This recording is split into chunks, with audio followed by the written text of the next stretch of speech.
All right, good evening. It is 6:30 p.m. and I call to order the September 2021 Board of Trustees meeting. Do I hear a motion to enter executive session to consider employment recommendations for the 2021-2022 school year and to receive legal advice concerning a pending legal matter in the case of the ACLU Appleseed versus McMaster et al.? I move that the board enter into executive session to consider employment recommendations for the 2021-2022 academic year and to receive legal advice concerning a pending legal matter in the case of ACLU/Appleseed versus McMaster et al. Thank you, Mr. Anderson. Do I have a second? Second. Thank you, Dr. Powers. All in favor, please say aye. Aye. Anyone opposed? And the motion carries. We will now enter into executive session. Audience members, please clear the room.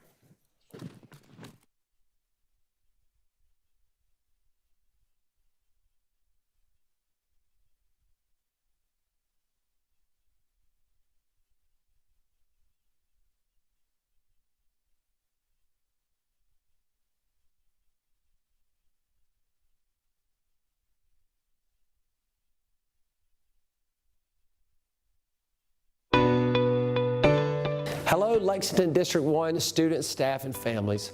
In this Wednesday, I'll focus on the impact of quarantines. Recently, 9 of our schools shifted to e-learning because of a high percentage of students and staff who were COVID-19 positive, symptomatic, quarantined, or out of work caring for a sick or quarantined child. The positive impact of that time away from the school building is apparent in this week's numbers. We've been able to reset the clock for a number of our schools that were real hot spots. As of Tuesday, September 14th at 2 p.m., 3,925 students are out because of COVID-19 related issues. Of those, 317 students are active positives. We have 181 staff members out with 63 active staff positives. This is a decrease since last week. We expected a decrease because we had nearly a third of our students off campus. It's great news that our numbers are lower, but as more and more students and staff return to campus this week following the shift to e-learning, our numbers are more likely to increase again. So we must remain vigilant, continue to mask up to slow the spread so we can all stay healthy and in school face to face. You know, so much about masking has been whether or not you're for it or against it. Well, I want you to know that I'm really for us staying in school, and masks can help that. Even with our progress, we still have more than double our highest day last year. We receive a lot of questions about how long students must quarantine when they are exposed to someone with the virus. Allow me to break it down the best I can. DHEC recommends a 14-day quarantine, but there are a few ways that in some cases you can shorten that quarantine time. A student may return to school after 10 days if that child exhibits no symptoms and agrees to wear a mask and remain physically distanced throughout the original quarantine end date. Or a student may return after day 7 if that child exhibits no symptoms, presents a negative test no earlier than day 5 of your quarantine, and agrees to wear a mask and remain physically distanced throughout the original quarantine end date. Now, please note that students who cannot or choose not to follow the required additional mitigation strategies, such as masking up, or those who develop symptoms while in quarantine, will not be able to return before the 14-day quarantine end date. If you have specific questions about your child's quarantine, please reach out to your school and they will be more than happy to help you. Keep in mind that ultimately schools still have some discretion about when students can return, but our goal is to get healthy students back in school as quickly as possible. Let me shift gears to share a message to our staff. I want you to know that I respect you and I know that you have a choice about whether or not you want to be vaccinated. But our staff are getting hit hard, especially those of you who are unvaccinated. We have staff who are getting sick, some very sick, who are facing long roads to recovery. Every choice, unfortunately, has a consequence. And I don't want you to face that consequence when you or a loved one is seriously ill.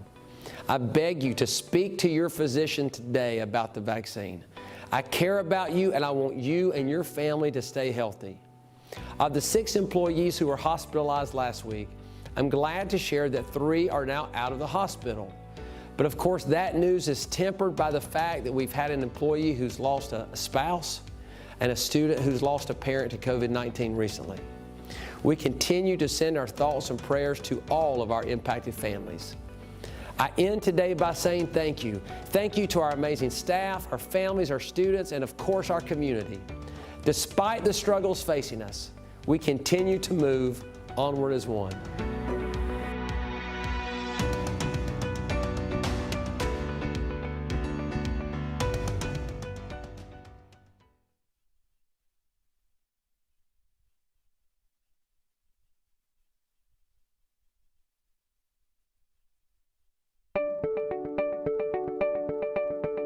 This started about like 3 years ago whenever me and my friend wanted to do something to like help out the community, and we thought of like a lemonade stand, but we weren't sure what we wanted to do. And then our parents were like, how about you do it to help the children, because we were about to back to school. We had 18 full complete backpacks full of supplies, and then we're able to add another 12 more. You know, it really helped the community, just making sure that they do good things as they grow up and want to continue to do those things. Kindness to me means if you do something good to someone, then if you're in a time of need, then that'll come back to you.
a stranger to a friend,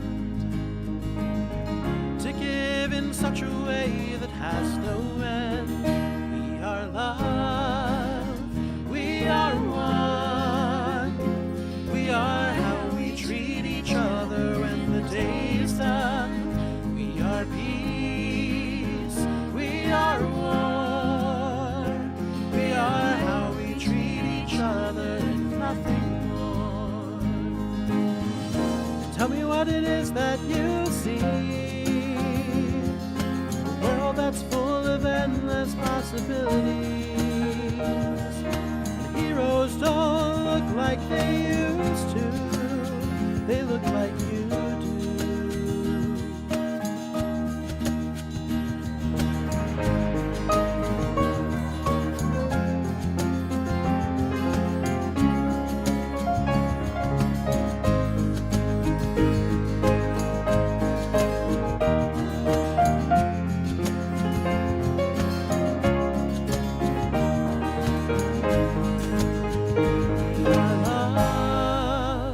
We are one.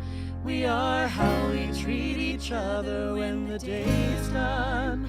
We are peace. We are war. We are how we treat each other and nothing more. We are how we treat each other and nothing more. We are how we treat each other.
Hello, Lexington District 1 students, staff, and families.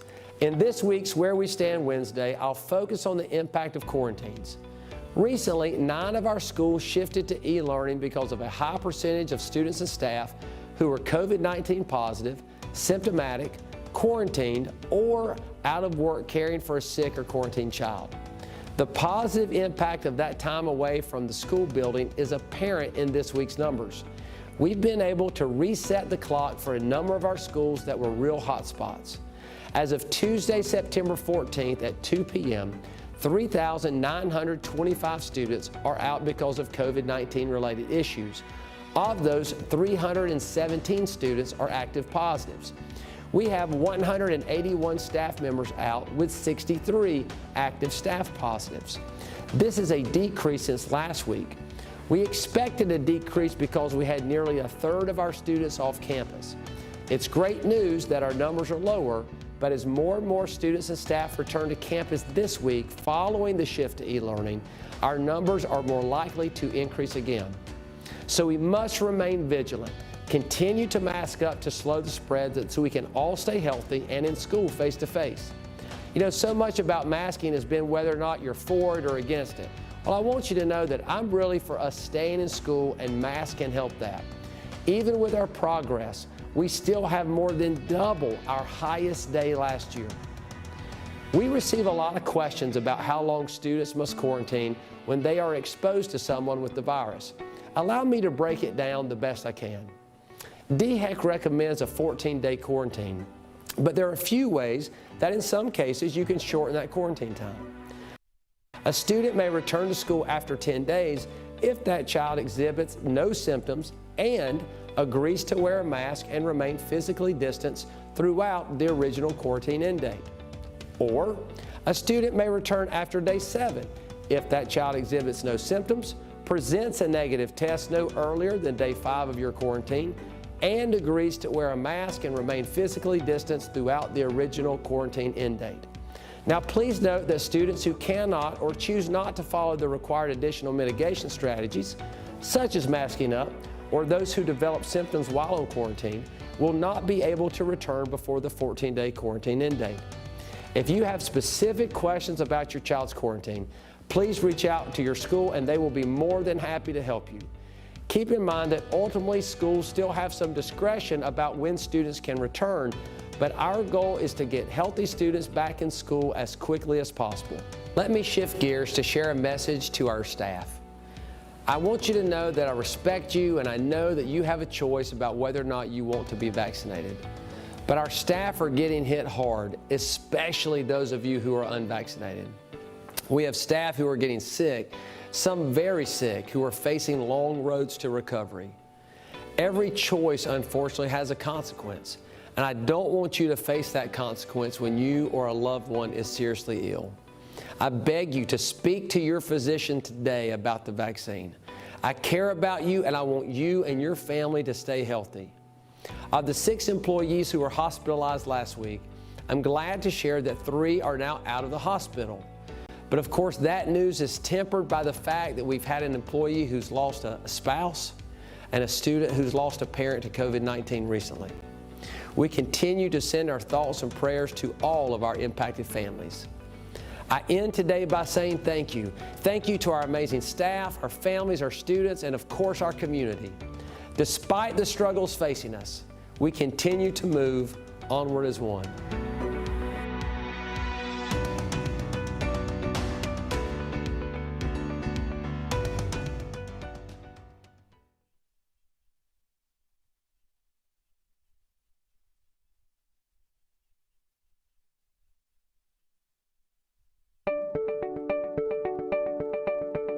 This started about like 3 years ago whenever me and my friend wanted to do something to like help out the community, and we thought of like a lemonade stand, but we weren't sure what we wanted to do.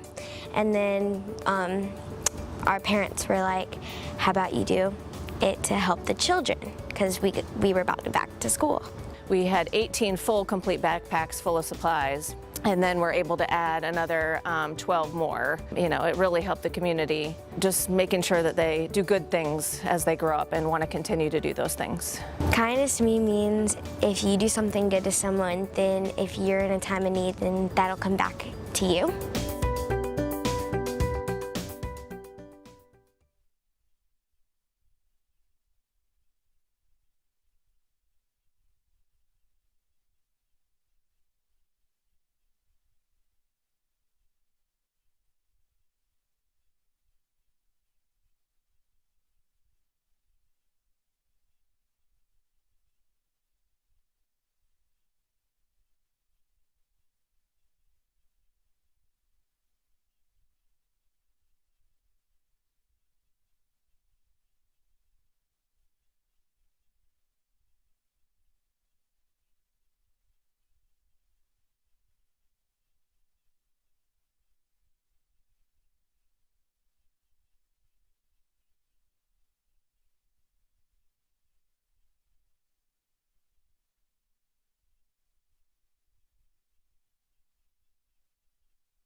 To be humble, to be kind, it is a giving of the peace in your mind. To a stranger, to a friend, to give in such a way that has no end. We are love, we are one, we are how we treat each other when the day is done. We are peace, we are war, we are how we treat each other.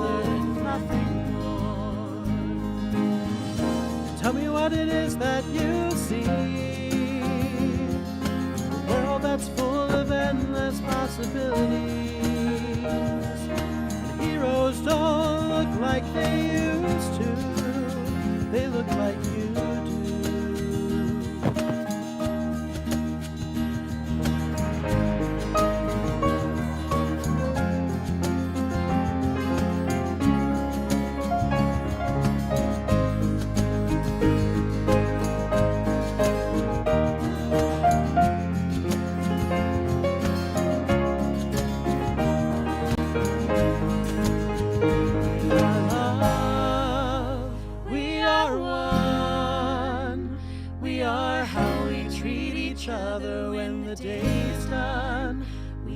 Peace, we are war.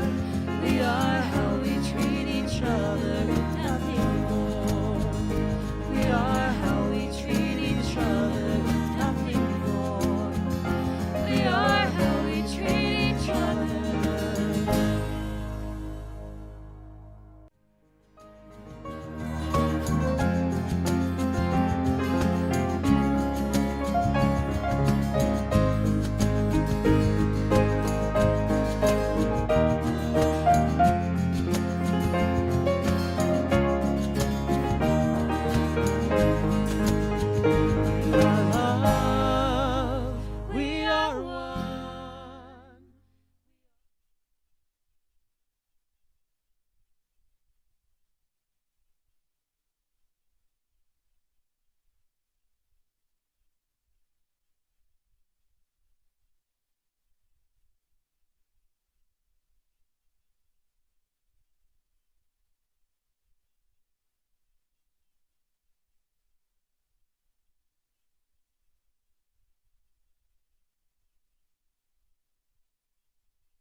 All right, it is 7:00 p.m. Do I hear a motion to conclude executive session and begin general session? So moved.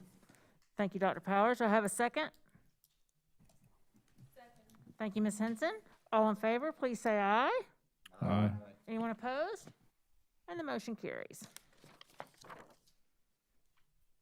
I call to order the general session of the September 21st, 2021 meeting. The district is in compliance with the South Carolina Freedom of Information Act by notifying the media of the date, time, and place of the meeting. The district tapes the meeting for accuracy in preparing the minutes. At this time, I yield the floor to Dr. Guyton to lead us in the Pledge of Allegiance. Madam Chair, fellow board members, staff, and guests, please rise and join us in the Pledge of Allegiance. I pledge allegiance to the flag of the United States of America and to the republic for which it stands, one nation, under God, indivisible, with liberty and justice for all.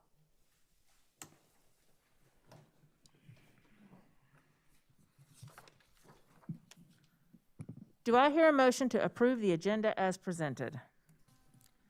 Madam Chair, I move that the board approve the agenda as presented. Thank you, Ms. Henson. Do I have a second? Second. Thank you, Dr. Powers. Is there any discussion? All right, all in favor, please say aye. Aye. Anyone opposed? And the motion carries. Board members, you have received the minutes of the August 17th board meeting. Other than the corrections that have been received and made, are there any other corrections? All right, hearing none, the minutes will be accepted as presented.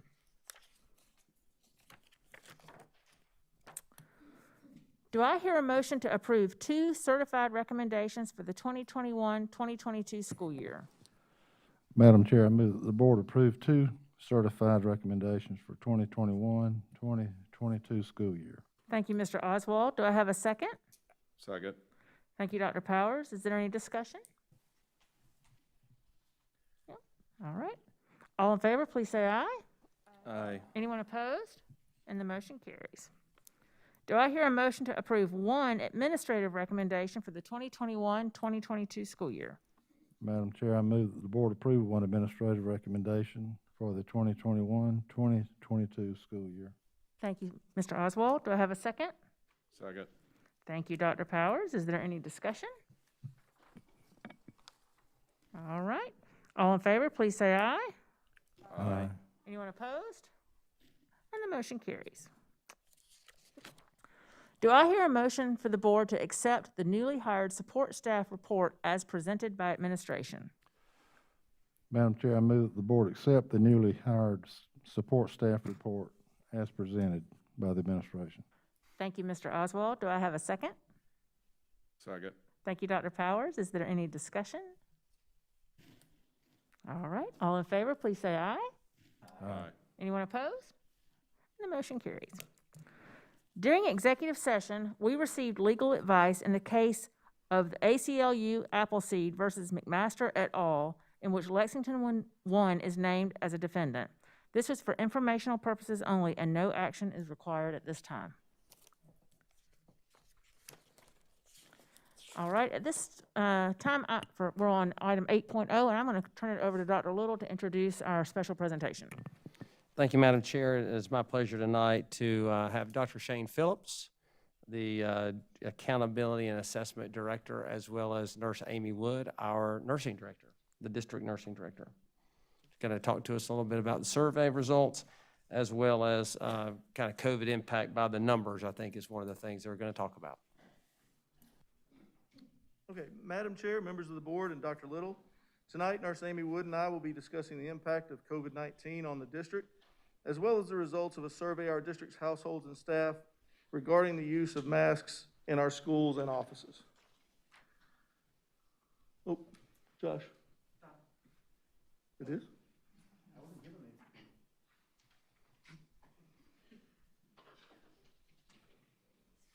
Okay. First, let's take a look at the comparison of some of the numbers from last year to this year. Dr. Phillips, would you pause for just a minute? Do we have the presentation? Sure.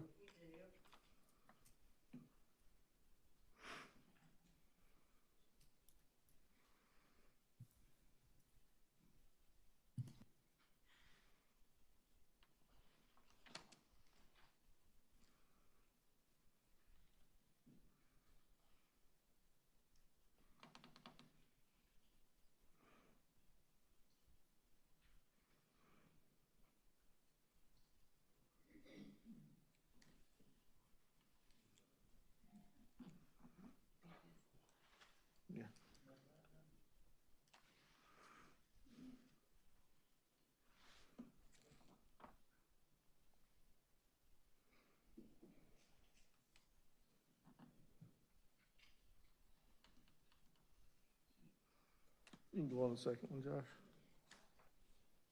You have the clicker. The wonders of technology.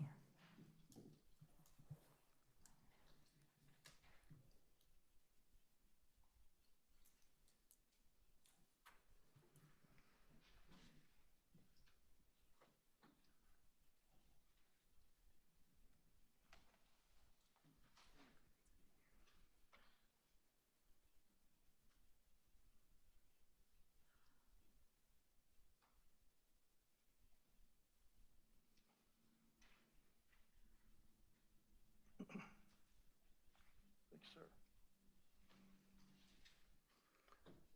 Okay, I'm back. All right, first, let's take a look at a comparison of some numbers from last year to this year. In terms of positive student cases of COVID-19, in the entire 2020-2021 school year, we saw 1,598 unique students reporting an infection.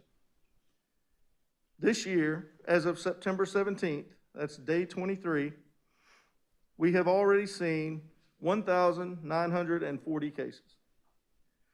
COVID-19 has also been affecting our youngest students more. Last year, elementary age students accounted for 515, or about 32% of our positive cases. This year, we have already seen 787. That number is almost 41% of our positive cases to date. Last year, we averaged about 9 positive student cases a day over the course of the school year. As of September 17th, that averages 88 cases a day. For our staff, last year saw 604 positive cases. On day 23, we had 288.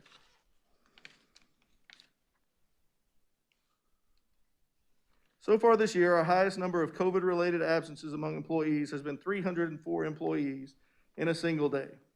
That is 304 of our first string on the bench. 19 of our employees have been hospitalized or have had a significant health issue related to COVID-19 so far this year.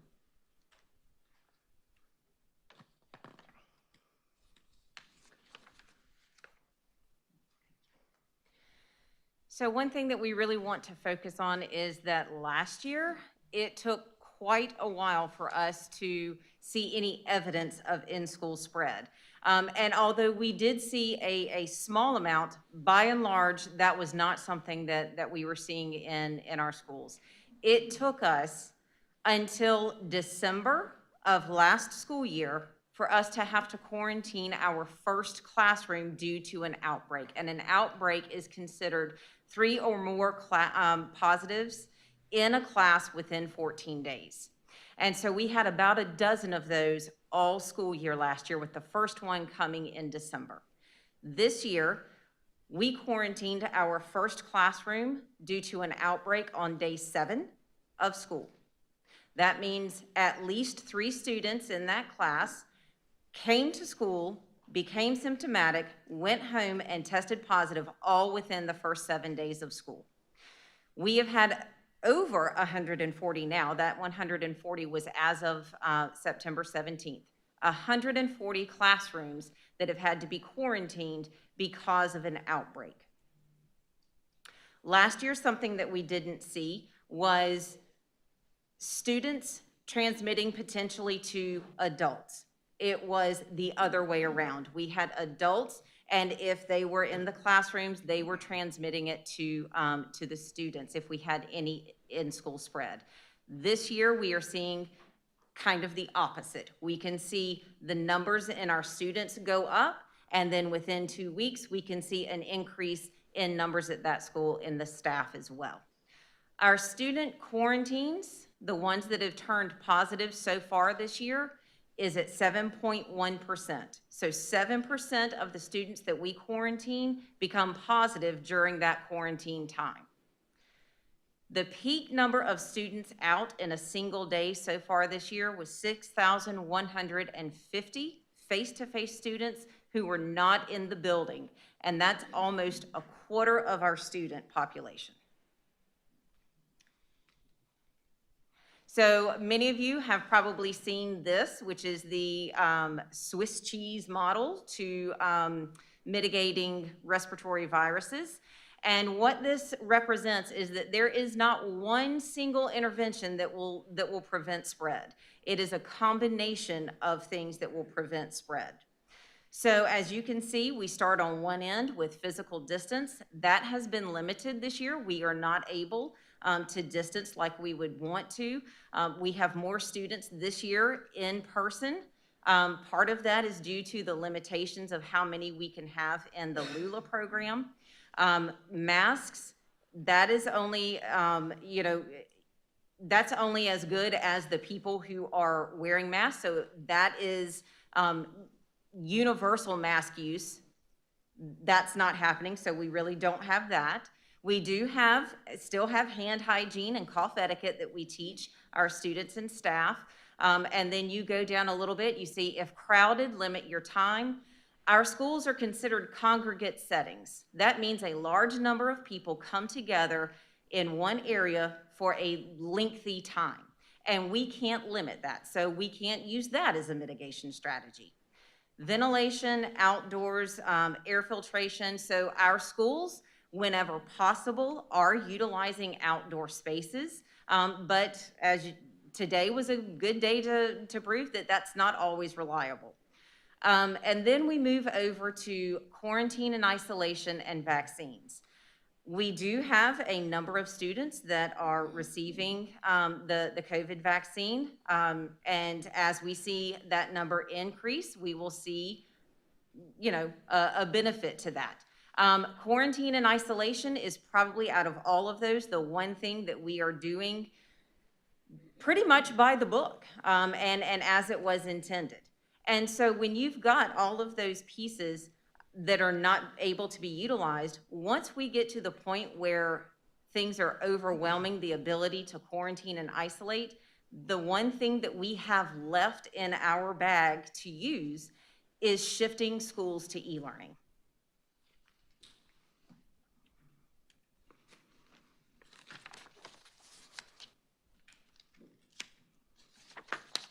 So far this year, we've shifted 9 schools to an e-learning model. And you can see the dates on which we did those on this chart. All of these schools have since returned to face-to-face instruction. Based on this time series of positive cases shown here, we seem to be trending with community spread.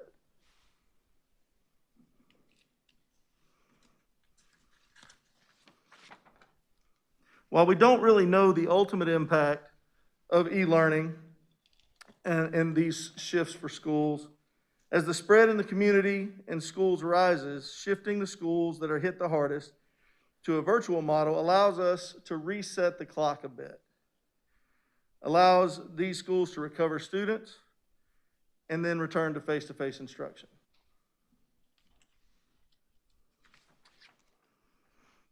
As you know, Proviso 1.108 prohibits school districts from using state funds to enforce mask requirements.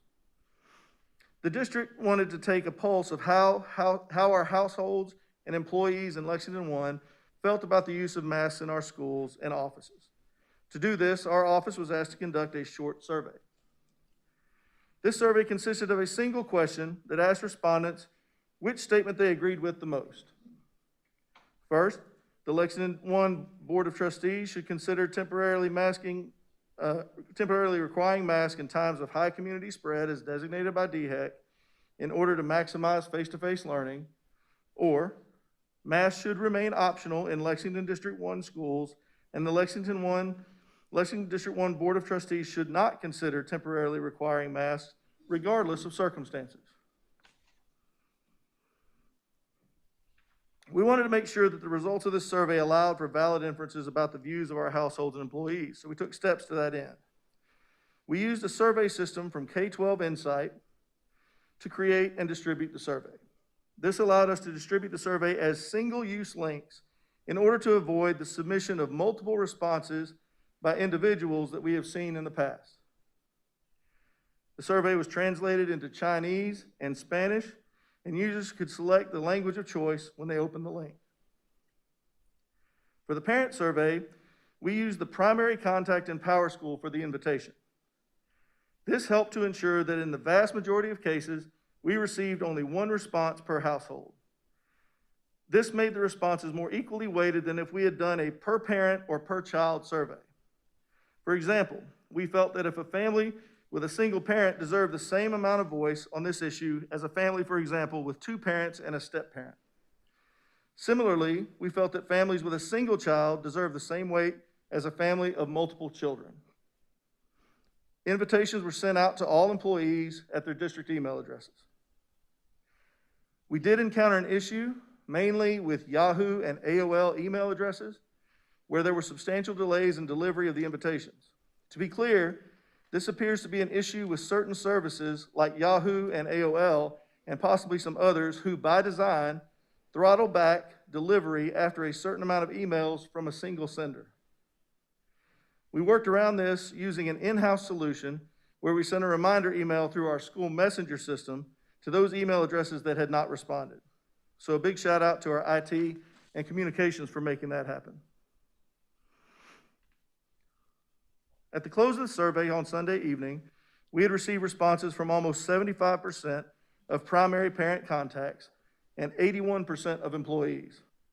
This is an extremely high response rate. While some error is inherent in all surveys, since we had such a high rate of response, we were able to calculate 99% confidence intervals that resulted in a small margin of error. Generally speaking, in social sciences like education, a common level of confidence is 95%.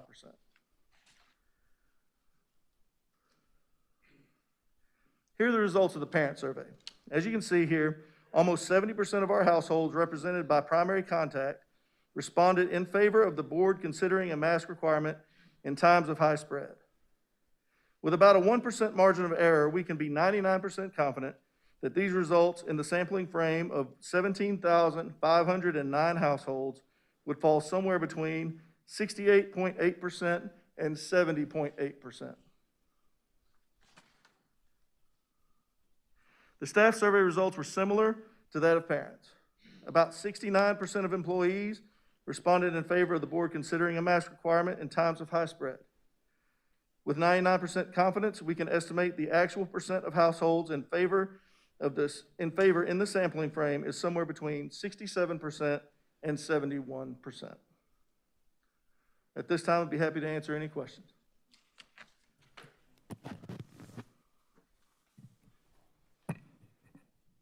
Hey, this is Jada. I just have a question. Did staff get the same survey as students? Okay, students didn't receive the survey, Well, but parents, staff, yeah, yes, that's ma'am, staff got the same survey as, not the exact same survey. We did a separate survey for staff and parents, but the same question was on them, yes, ma'am. Okay, the same question was on that. And could staff respond to both surveys if they were a parent? They could respond as a staff person and as a parent, but those were reported in separate surveys. Okay. So the results as an employee were reported in their employee survey, and as a parent reported in the parent survey. Okay, can you go back to that last slide? I just didn't get finished back? writing down. Yes. Yes, ma'am. I didn't get finished writing down those numbers.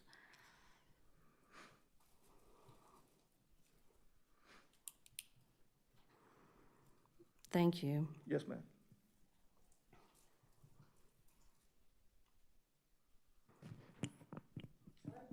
Does anybody else, any board members have a question for Dr. Phillips or Ms. Wood about the survey? No, no questions? I do think it's interesting, anticipating the survey results coming out. I was looking at the news on Sunday, and Fox News actually did released a report on Sunday, and they had conducted a national, and they're they use a national polling company that does, like these really robust surveys. And they had surveyed a valid sample of 1,002 registered voters nationally and asked very similar questions. And on the question about masks, would you support the use of masks in schools? The agrees were 68%, which I think it tracks right with the percentage that we see. I thought that was really interesting, that it was very consistent, when we got our results, that that seems to be the opinion of a lot of folks nationally, that schools, maybe ought to be able to mask when there's high spread in order to keep students in the classroom and in face-to-face settings. So I thought that was interesting. I have a question, and I'm not sure if y'all, but Ms. Gaskins or others, but have our teachers given us feedback? Because when we switch to a virtual and then back to an in-person, all those transactions obviously lead to confusion, and my guess is it interrupts the learning rhythm. But can y'all speak to the cost of moving back and forth between virtual and in-person? I'll just say that what we learned from our teachers was that even though the disruption going back and forth was an adjustment for students, being able to teach in one modality and give all of the students attention was actually a plus of moving to e-learning and allowed them to sort of reestablish some things instructionally. And I think that some of the things that we put in place at the beginning of the year, like the week at a glance, helped to provide some infrastructure to really support us going back and forth. But it is an adjustment every time we switch. From some of our brothers and sisters in other districts, they've given us feedback that the benefit of their masking was that they were able to keep more kids in the classroom. So. Madam Chair, this is obviously a little bit of a hot button topic. And, while I think we've reviewed the survey results and those kind of things, I would put in a point of consideration that maybe this would be a good time for us as a board to just kind of talk about this. Okay, Dr. Guyton, you want to start? I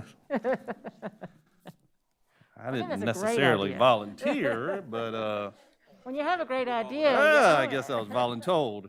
I'm sure people in the audience have felt the same. You know, if we're done, I don't want them to have to stand in the Yeah, back. okay. I mean, if y'all are done, I appreciate, you know. Y'all can sit. We're going to talk. Okay, well, where do we start? So, I'm an old country boy, so let me tell you a story. As a physician, I found myself in India one time, and I was on a medical mission trip there, and I had gone to a completely unreached people group. We climbed a mountain. Believe it or not, I actually climbed a mountain. And we encounter a group of people who have never seen an outside person. And as we're walking into the village, they are literally hurling curses at us. And I remember thinking, what are we doing here? And part of you kind of wants to run and hide, and part of you just kind of wants to keep going. So we kept going. We went into the village. And if I'm being completely honest and transparent, these days kind of feel a lot like that here. You know, you go in with the intention of helping people, making a difference, doing what you can, and as you're walking in, you're being hurled insults. Now, sometimes we do it in a little more polite Southern way, and sometimes we just frankly tell people, you know, we're told what people think, in not so nice phrases. But as we're there, I have this very old, crippled lady walk up to me. And when I say she's walking on her ankles, I mean she is literally walking on her ankles. Her feet are completely turned in. And the only thing I could offer her were some Tylenol. And I remember thinking, this is how completely useless and helpless I feel, is that I can provide her nothing. As this poor lady walked up to me. And again, these days feel kind of a lot like that. I think it's fairly clear the budget proviso prevents us from making any decision regarding masks. That power or authority or whatever you want to call it, decision-making, has been taken away from us. You can try to mix words about it, but at the end of the day, the proviso is pretty clear. They want that decision left at the highest level within our state. I think when it comes to quarantining and isolation, the same thing exists. That decision rests with DHEC. Recently, Ms. Garris, as we were chatting about this one time, she was able to locate an opinion from the Attorney General that said, let's see if I can find it. This is an Attorney General, our state Attorney General's opinion, if a school district's protocols are in compliance with this publication, a court would likely find such protocols are consistent with the general law of this state. And what they're referring to is the South Carolina DHEC exclusionary list. If you go to then the South Carolina DHEC exclusionary list, not only does it include the COVID-19 if someone has COVID-19, but it also includes close contacts of COVID-19 and quarantine guidelines and those kind of things. So even the Attorney General comes out and says DHEC is the rule of the law, rule of the land when it comes to quarantine and isolation. So again, we don't really have any legal ground for that. And then the thing I find most interesting is if you look at our current situation, so we're under a proviso that prevents any sort of mask mandate.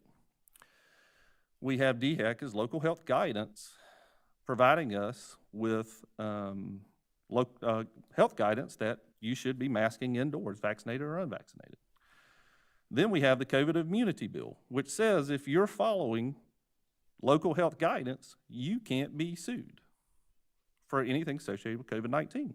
So I asked some members of the General Assembly, who writes the check? Do we write the check, or does McMaster write the check? Somebody's got to write a check if we get sued. No response. This is the situation that we find ourselves in. So to say anything to us, and this is my opinion, to say anything to us about mask, isolation, quarantine, vaccines, testing in schools, anything of the like, is kind of like yelling at your postal delivery person about your electricity bill. He or she can't do anything about it, nor can we. We hear everything. We hear the impassioned cries of people for and against masks. We hear the impassioned cries of people for and against quarantining, vaccines, everything. We hear all that. We're humans. We struggle with the same things. What is infringing on your personal liabilities? What is the best thing to do for the community? What is the way to keep our most precious and dear and medically fragile students safe? We struggle with all of these things, but we're powerless to do anything about it at this point. And I find that incredibly ironic in a state that is generally so against federal regulation telling us what to do. We're locally elected officials, and we can do nothing about it. Sorry if I took too long. Thank you, Dr. Guyton. Anyone else like to offer comments about kind of the predicament that we're in? Anyone? Well, and I would just, I think Dr. Guyton did a very eloquent and thorough job addressing the situation that we are in as a local school board. And I'll kind of start with one of his final points. You know, we live in a state that has been historically extremely resistant to a strong central government in Washington. But what we're living in right now is a strong central government in Columbia that has taken away the ability of locally elected officials who were elected by the same people that sent our General Assembly members to Columbia to take care of our schools, to manage our schools, and to take care of our students and our staff. And I'm not sure that the will of this board would ever be to implement a mask requirement.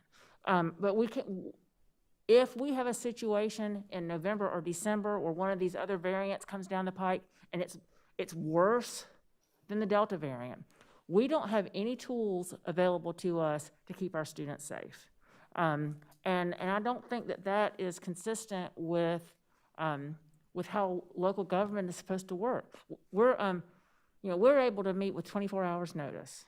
If something happens, we can meet with 24 hours notice. The General Assembly doesn't meet again until February.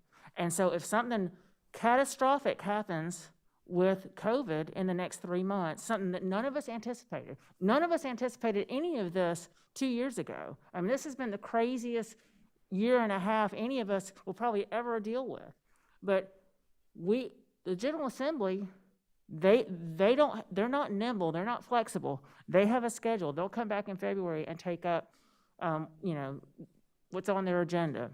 We can react to keep your students safe. And I'll tell you right now, and Dr. Guyton is right, we get lots of emails, phone calls, really I've received some very ugly voicemail messages. And I promise you, there's not a person up here against that wall, any of these buildings, that their number one priority is our students and their safety and their education.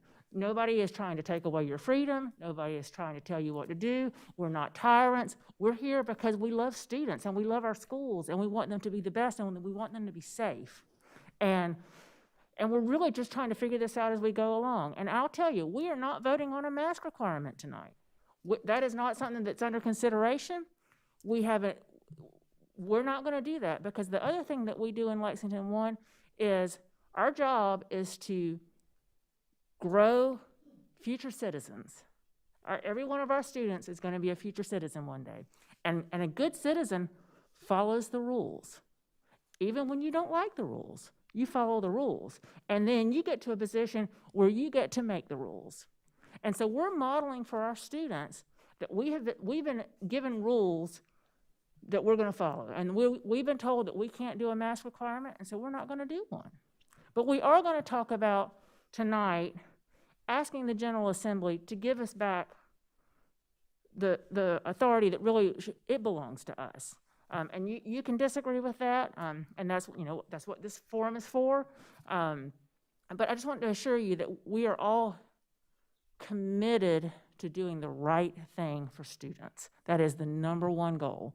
No one is trying to do anything other than that very pure motive.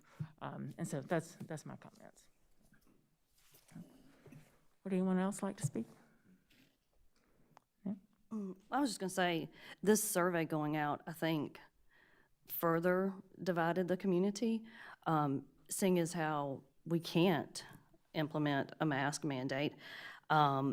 According to the email the parents received, it says the board is considering a resolution so that local control can be given back to school boards to implement mask requirements.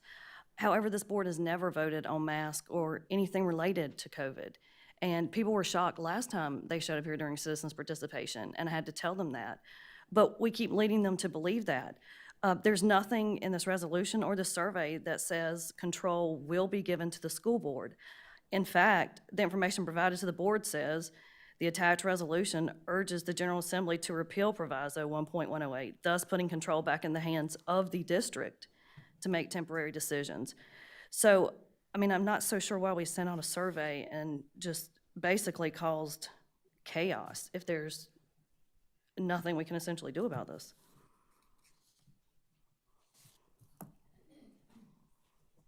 Thank you, Ms. Garris. Mm-hmm. Anyone else? Okay, thank you.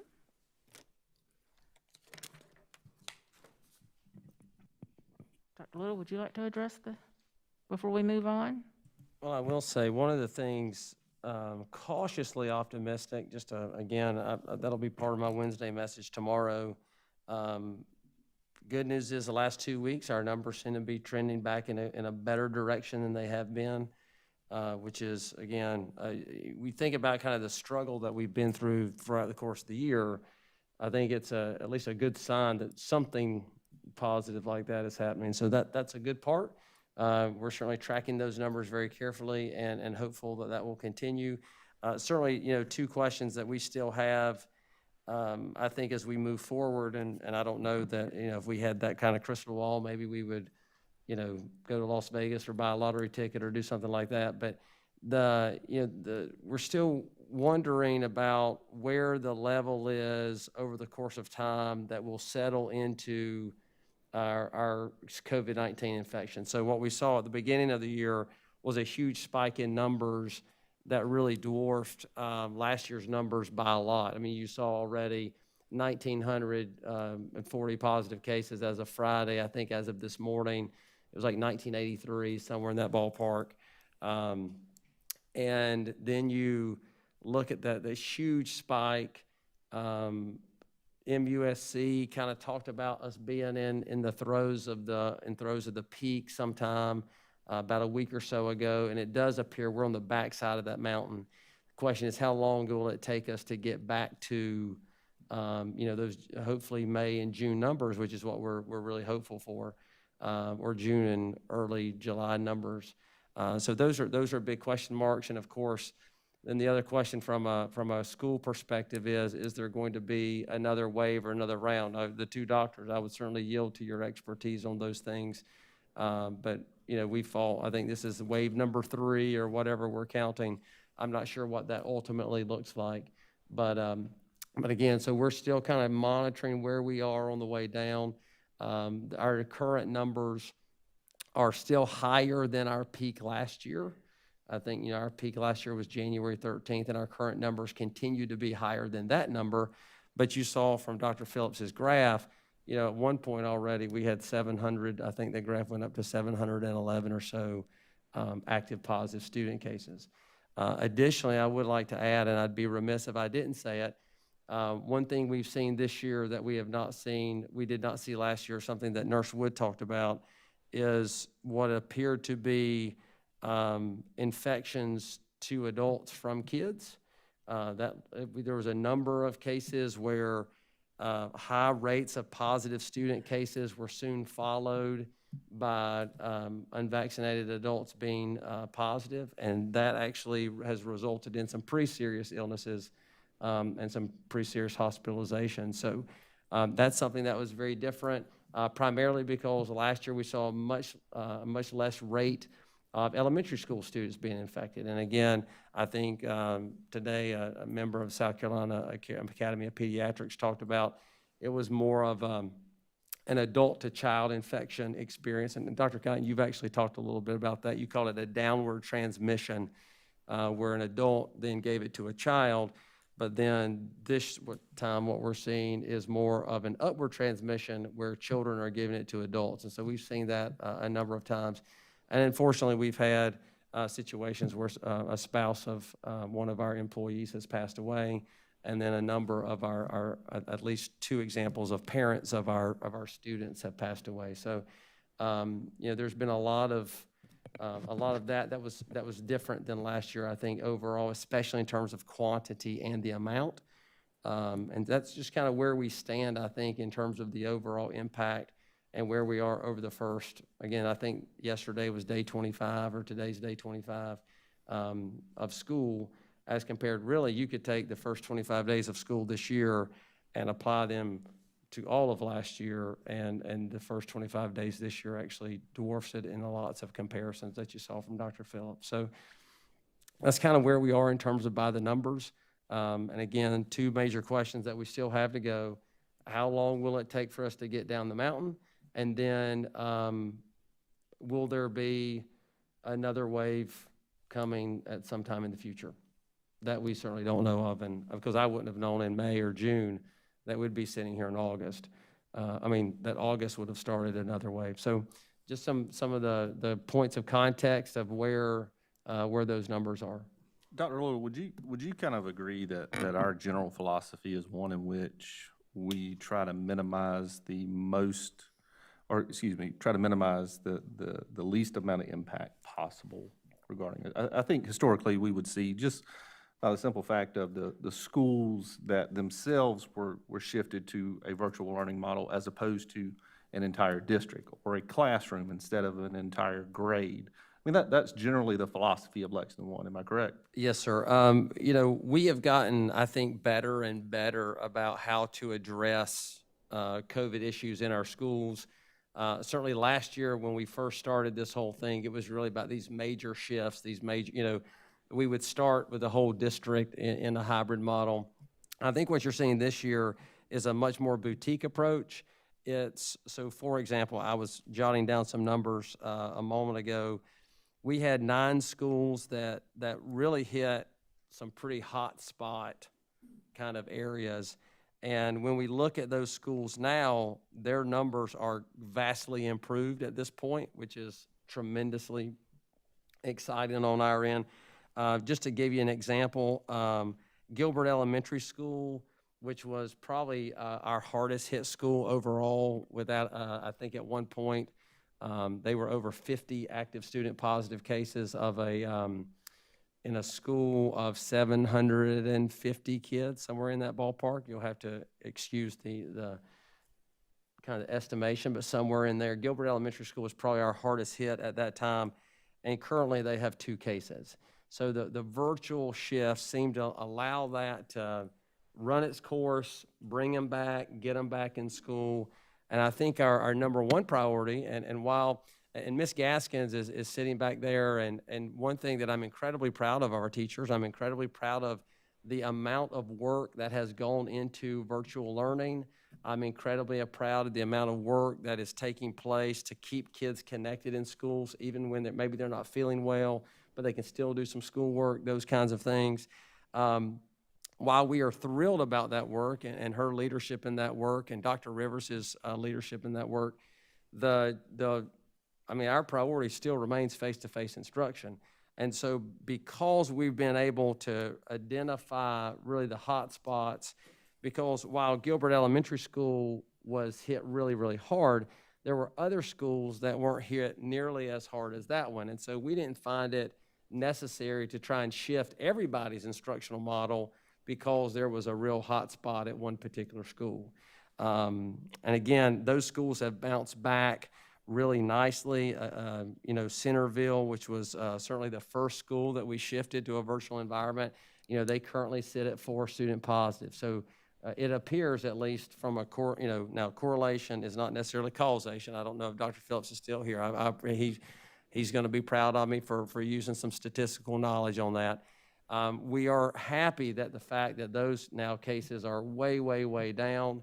And of course, I believe also both those cases we saw after a lot of student positives, there were some staff positives that followed that as well. So those numbers look good across the board. Pleasant Hill Middle School 7, Carolina Springs Elementary School 5, Centerville Elementary School 4, Gilbert Middle 4, Carolina Springs Middle 3, White Knoll Middle 2, Gilbert Elementary 2, Pillion Middle 2, and I don't have a number for Forts Pond at the moment, so I'm not sure if that means that's a 0 or if there's just something wrong with the spreadsheet. But those are all really good places to be compared to where those places were just a couple of weeks ago. So it worked, but of course, again, I think if you ask anybody in here that we want kids face-to-face, but taking that boutique approach, I think, help us keep our entire district. Other districts kind of shifted and did some other things, but I like how we approached it.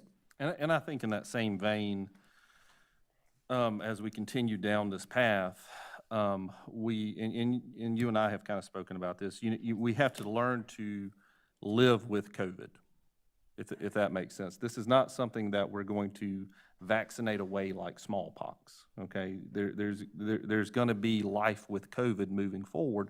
And I think when people hear that, they automatically go, oh my gosh, I mean, that means we're going to be quarantining from now until, you know, my kindergartner graduates high school. No, that's not the case. But, you know, obviously I have been maybe a little critical of the General Assembly and some of our executive branches of state government.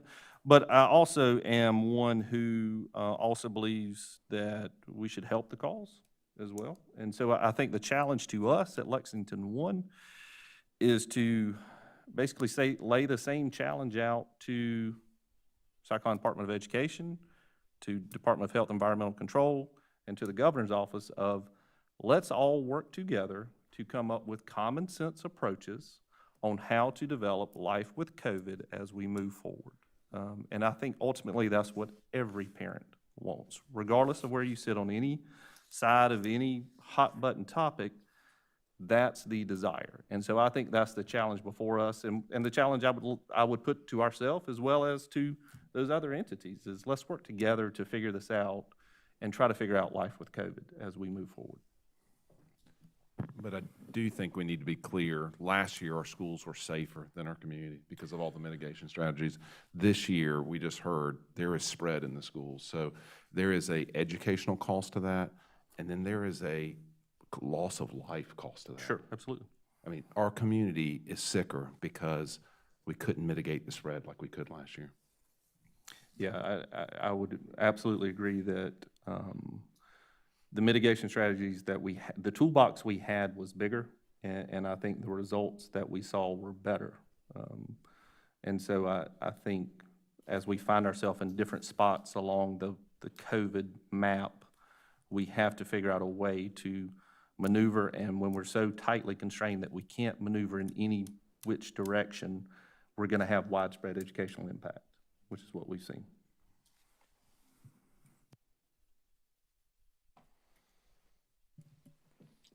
Anyone else? All right. We are moving on to citizens' participation. Lexington County School District 1's Board of Trustees solicits the advice and counsel of its citizens. To encourage this participation, the board provides a citizens' participation period during board meetings. In order to speak, you must be a parent or legal guardian of a student currently attending a Lexington District 1 school, a taxpayer residing in the Lexington District 1 attendance area, an employee of the district, or a student currently attending a Lexington 1 school. You may comment on agenda items, school operations, policies, programs, or other matters. You may not speak about specific individuals, whether students or staff, and I would like to add to that, or other parents, and I would encourage you to not be critical of folks that may have answered the survey differently than you. Everybody has an opinion, and just because someone has a different opinion than you, that doesn't necessarily mean that they should be criticized. We want to remind you that this meeting is being live streamed, that the recording of this meeting will be part of the public record in perpetuity. We want to give everyone who came tonight an opportunity to speak, and in order to do that, I will call on each speaker by name and ask you to approach the lectern at the back of the room. The board will not reply to your remarks nor take any action during the board meeting in response to your comments or questions. You may address the board for up to 3 minutes. I will encourage you, if someone has basically made your point, it would be great if you could just, state your agreement with that and preserve the time, because we have a lengthy meeting tonight. We want everyone to have a chance to speak, but we encourage you to keep your comments brief so that everyone does have a chance to speak before it gets too late. Please do not clap or make any comments, either while an individual speaks or after he or she finishes. As you came in tonight, you received a card to fill out to indicate you wanted to speak. That card asks for your name, address, and other information. However, I will read just your name, the town you reside in, and the name of the schools your children attend when it is your turn to speak. And I will remind you also that we are not voting on a mask mandate tonight. And so if you want to just voice your agreement with that plan of action, that would be great. We're not going to vote on a mask mandate tonight. So, and I would also encourage you to please be calm and courteous and model good behavior and good kindness and politeness. We have children in the room and we have students that watch, and I just encourage you to model the behavior that you would expect in your own children. That would be wonderful this evening. If you're unable to attend this evening, or you're uncomfortable addressing the board in person, you can reach out to us by email, telephone, mail. Our contact information is available on the Lexington 1 website, and we do welcome all messages. So let's get started. First, we have Erin Smith. Ms. Smith lives in Lexington and has students that attend Pleasant Hill Elementary and Pleasant Hill Middle School.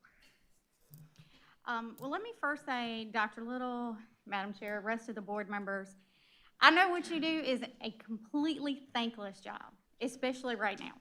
On a day-to-day basis, when there's not a pandemic, it's hard being on a board of any kind, much less something that impacts people's children in such an intimate way. So I appreciate what you do.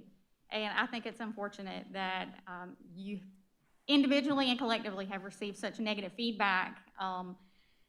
That's unfortunate. Dr. Guyton, I think you hit it right on the head when you said that as an elected body, you've been completely undercut by our state government.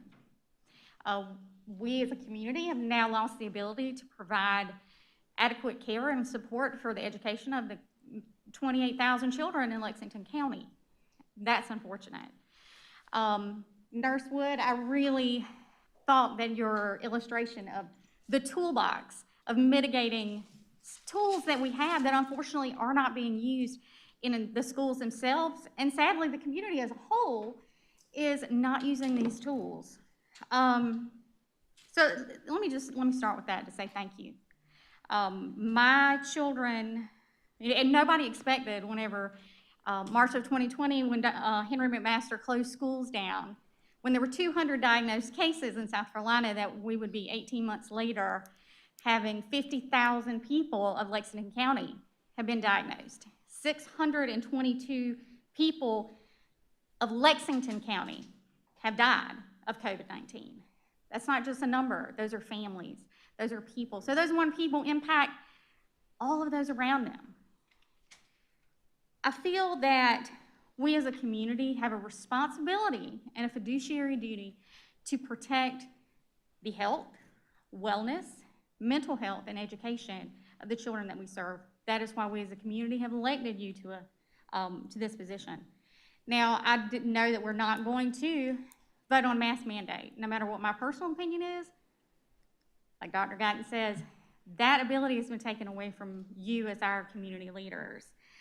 Dr. Phillips showed that there are negative impacts with test scores that are going to trickle down the longer our kids' educations are disrupted and having to go back from virtual to online. My children did Lula. It was a great experience because it was uninterrupted. They had the same educational model. So I just want to remind the community of the Lexington County mission statement. It is to cultivate a caring community where all learners are extraordinary communicators, collaborators, creators, and critical thinkers. That's where our focus needs to be.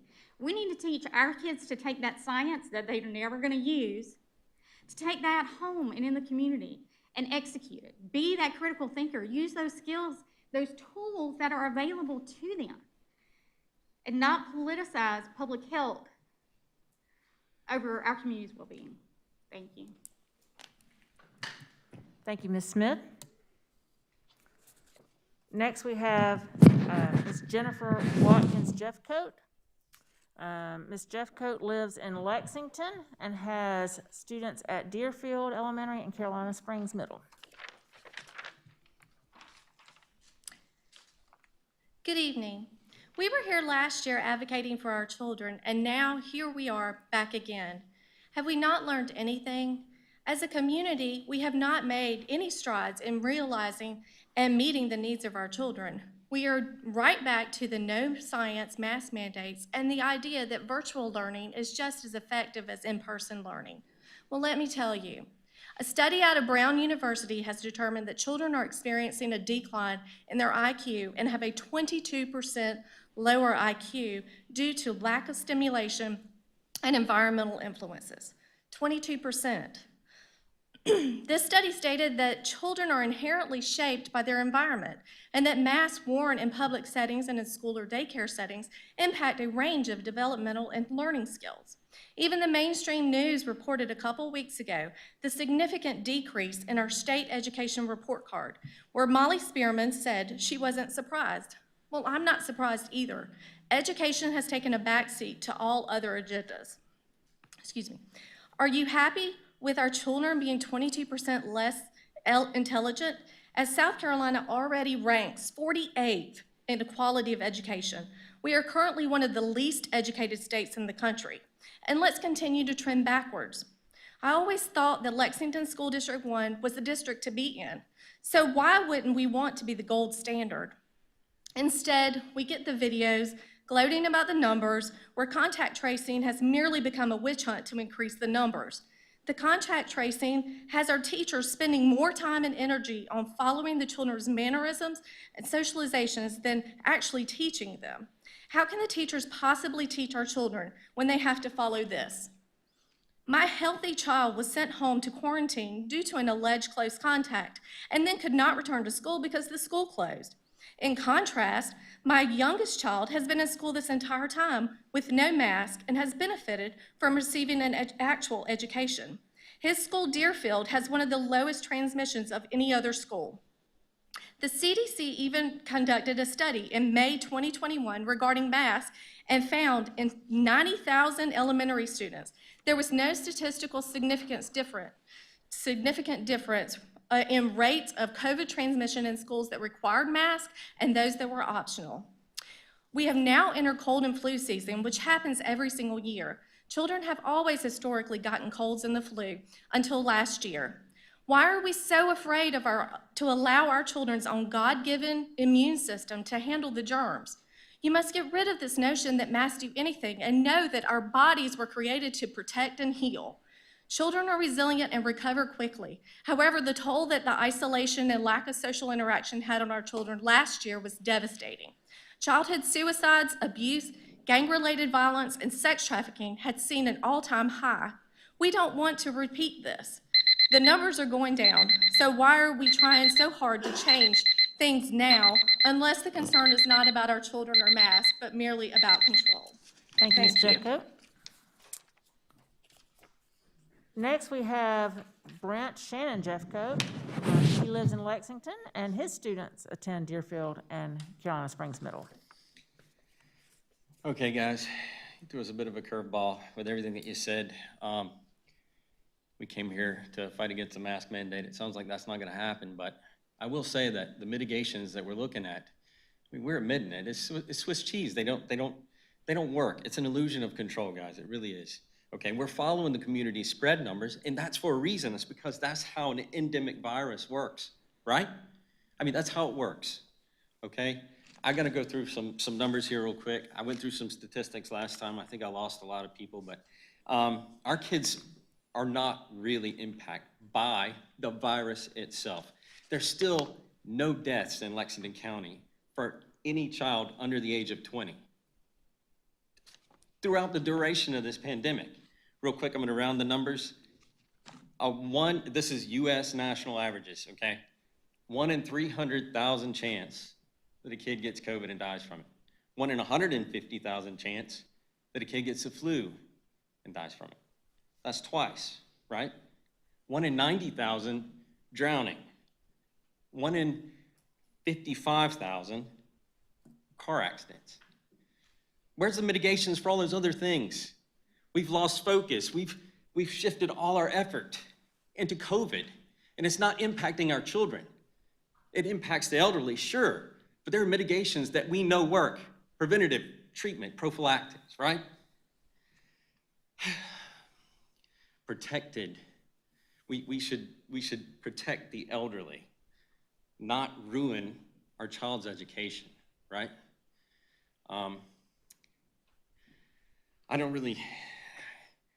I don't know. I feel like I get up here, I'm not sure if anybody listened to me last time.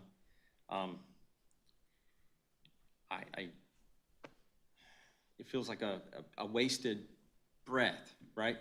We're all going through the motions. We can't escape this COVID train that's out of control. I don't know. I mean, we feel like we need to do something. And we push our chips all in on red. It's basically a game of roulette. So why can't I do it too? I'm going to push all my chips in on black. We're going to send our kids back to school unmasked. And I think it's going to follow the exact same trend that it did in the winter. If it doesn't, I'll come back and eat my mask. How about that? For anybody that didn't hear me, bah, bah, bah, bah. Thank you, Mr. Jeffcoat. Next, we have Stephanie Berquist. Ms. Berquist lives in Lexington, and I believe her children are homeschooled.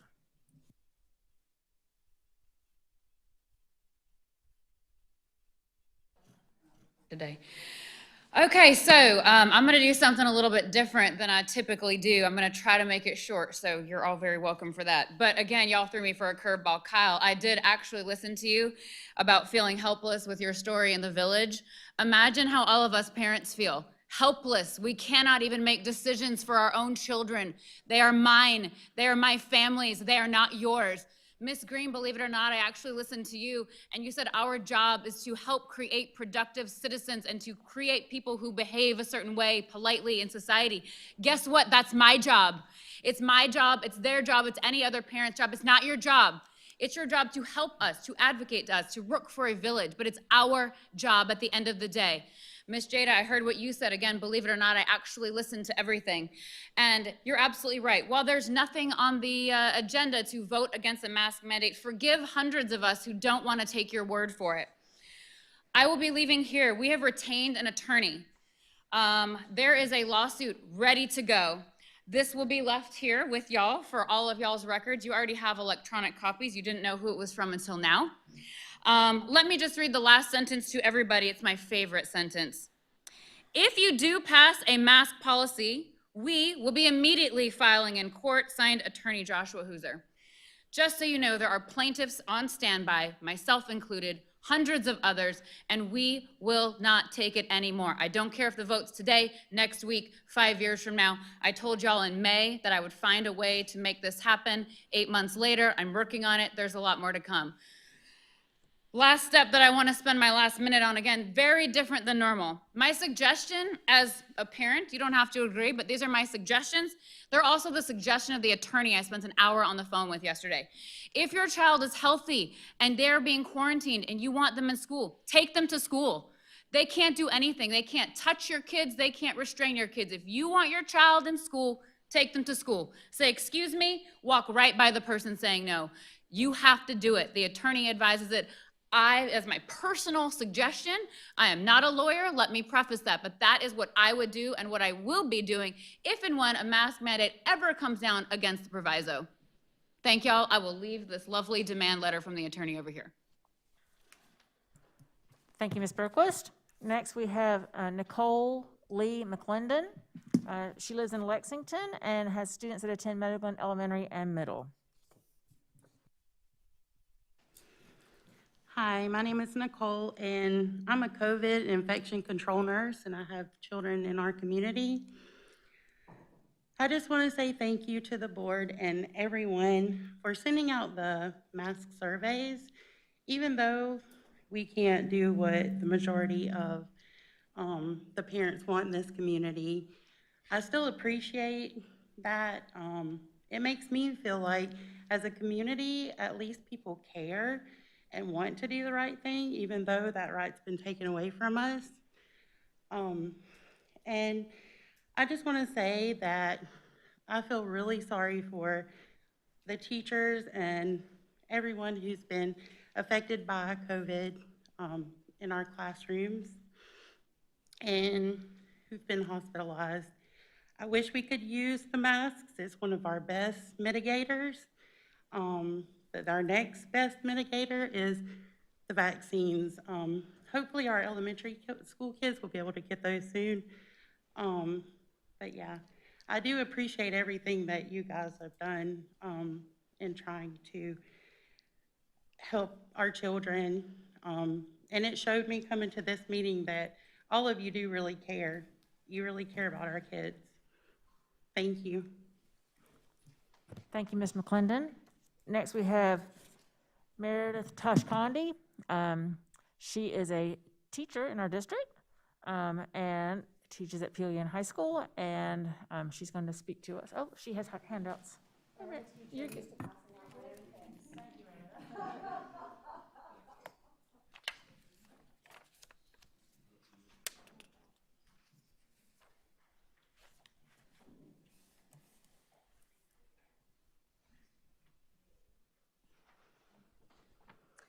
Thank you for allowing me to speak this evening.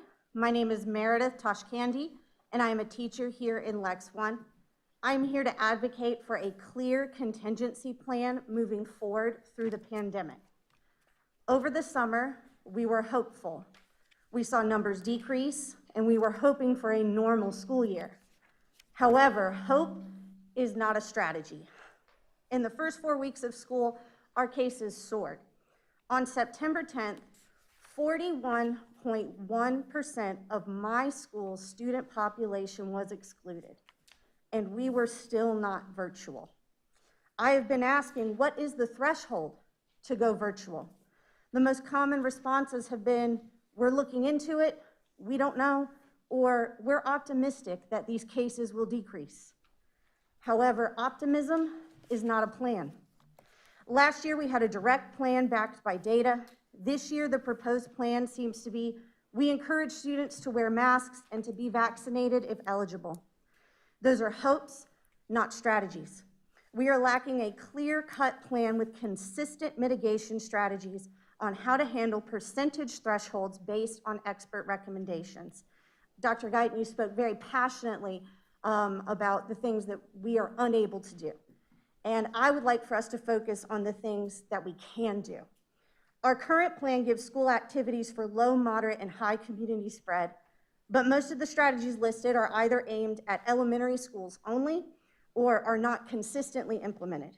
The plan is vague, including statements such as virtual meetings recommended and schools may choose for students to eat in the classroom. In regards to instructional model shifts, all it says is when deciding if and when to shift to virtual learning, we will consider what impacts the fewest possible number of students. There is much left up to interpretation, and it leaves teachers, staff, and families frustrated and confused. We need strict protocols that are consistent district-wide. We need to utilize all mitigation strategies at our disposal. In the packet that I have given you, I have listed concerns with Lex One's current protocols along with potential solutions, including mitigation strategies that we are not currently using at all, or that are being used incorrectly, or that are being used inconsistently. I've also included a side-by-side comparison between our plan and Lexrich 5's levels of mitigation guide. It has 5 levels of mitigation with clearly stated percentage thresholds and includes specific mitigation measures for each level. However, their levels of mitigation is based on positive cases only, not total exclusions. We need to formulate our plan based on totals excluded, because the accommodations teachers are making are for all students excluded, not just positive cases. Please create a detailed plan with specific percentage thresholds and mitigation measures so we can keep our schools, students, and faculty safe. Thank you. Thank you, Ms. Tashkandi. All right, next we have Dana Holmesley, and she lives in Lexington. She is a student in kindergarten at Lexington Elementary, and she is going to speak about board accountability. Madam Chair, members of the board, and Dr. Little, I come before you all tonight to not only address the board, but the community members of the public. I sat for every board meeting since May, and over the course of 5 months, I have seen just how divisive these meetings are and how divided our community has gotten over certain hot topic issues. But in all honesty, I'm not here to talk about the mask issue. I believe it's bigger than just masks or vaccines. I believe it lies with our district school board and their lack of transparency and accountability. Since attending these meetings, I have observed the conduct and behavior of the board. I've also sent several emails pointing out certain issues that I'm seeing, a lot of times only receiving feedback from the same 2 board members. I recently received a FOIA request for the chairwoman's emails over the course of a year. I'm not done combing through all the emails, but I did find within the emails, it absolutely disappointed me. I further emailed the board those findings. For example, Ms. Green forwarded an email from a citizen to her husband with an eye roll emoji. Dr. Guyton asked for a forum for community input for ESSER funds, and Ms. Green explains why that isn't feasible. There are meetings that include 2 board officers, Ms. Green, Dr. Powers, along with the COO and the superintendent, to discuss items such as an agenda setting and budget processes, and another discussion where the details were redacted that included arrangements to have Dr. Powers attend a meeting by phone. Most all correspondence that come to Ms. Green is forwarded to the superintendent and COO, and sometimes Dr. Powers, but almost never with other board members. In at least one instance, presentations for a board meeting are shared with Ms. Green days before they are shared with other board members. Ms. Green forwards an email from Ms. Garris to the COO. The COO provides talking points to Ms. Green. The same COO tells Ms. Green that he has provided the information Ms. Garris is requesting multiple times. However, when Dr. Guyton, requested the same information a month earlier, the superintendent told Dr. Guyton that they are all still working on getting the information, and it should be ready within a month. Information was provided for changing the guidelines for community participation during the time citizens began actively participating. The board does not operate as one.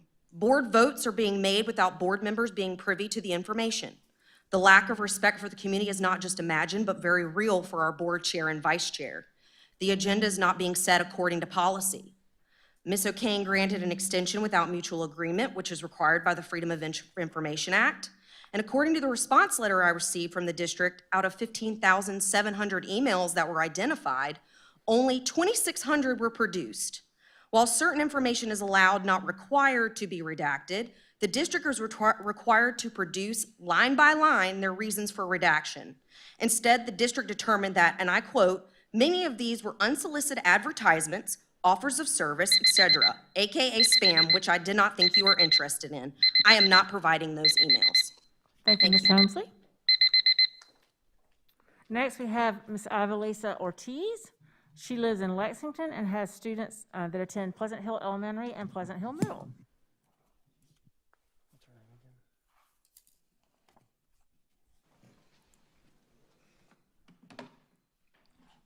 Good evening. This is my third meeting addressing the board. The first time that I came after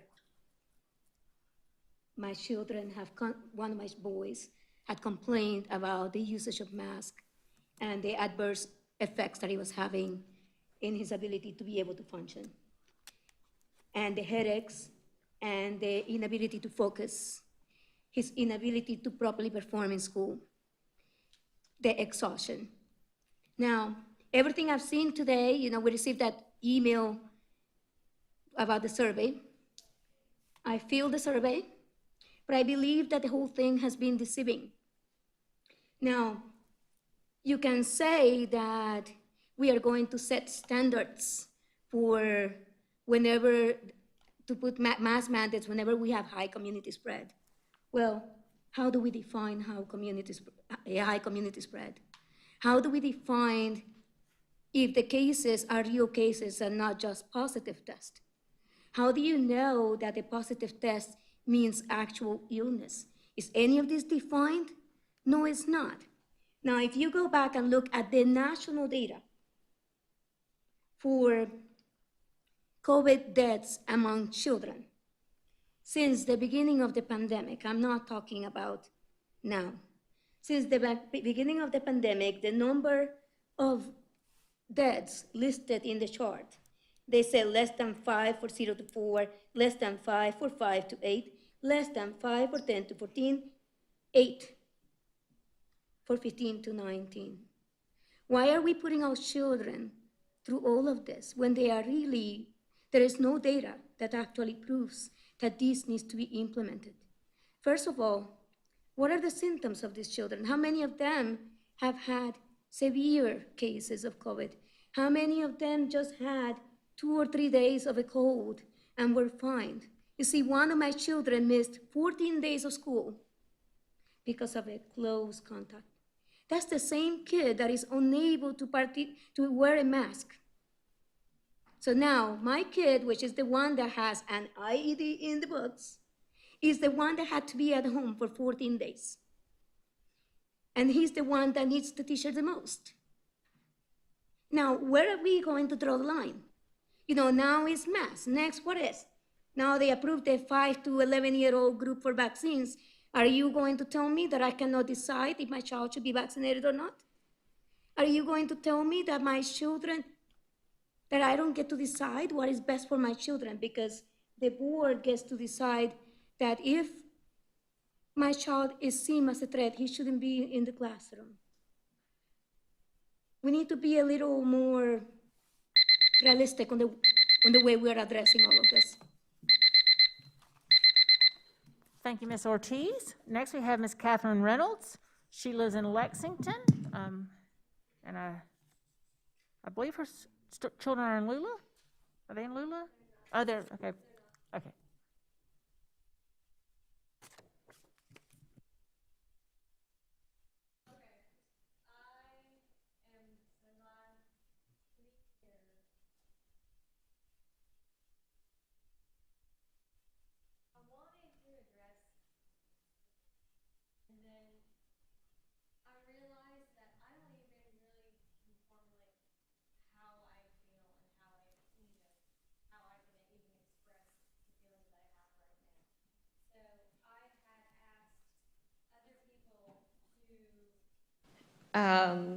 I've had asked other people, is there anything that you need me to say? And so I'm just going to read a couple of these. It says, I plan to speak about the numbers going down, that healthy children are being denied education of the absurd protocols. I also wanted to address how Powers said that it was an attack on the school board when actually it's an attack on the parents' right. I wanted them to know that we are watching and we expect them to do their jobs and we will vote them out. That's just one of the parents. There's other parents, there's other teachers. There's teachers that I know personally, and they are so tired of the protocols. They are tired of the way that they are required to teach. There's parents, there's teachers that are out there that are having trouble with morally making decisions will I be forgiven by teaching these children this? And then who is in charge of this education? Who is in charge of all this curriculum? Because honestly, I pulled my kids. My children are now homeschooled. Why? Because I had made the decision that the school cannot provide consistency right now. And that is a huge concern for me because my children's education means way more than this power-hungry game. And honestly, I was sad. I am sad because there are so many educational gaps that this has been pushed for. You go and the testing, and that's what you guys are trying to push and push and push on the testing, and so many other things. Basic, go back to basics. These kids are spelling phonetically. How? Why are these children spelling phonetically when you guys have a great report card? Why is that happening? I don't understand that. Get back to basics. These kids need a quality education, not know how to learn how to pass tests. I don't like that. I teach my children that we retain. If I need to take an extra week to teach my child something, guess what? I have the freedom to do that. You guys push and push and push and push these kids to go through. Why do you think the math numbers are going down? That's all I have to say. Thank you, Ms. Reynolds. Next, we have Tony Colson. He lives in Lexington and has a student that attends River Bluff.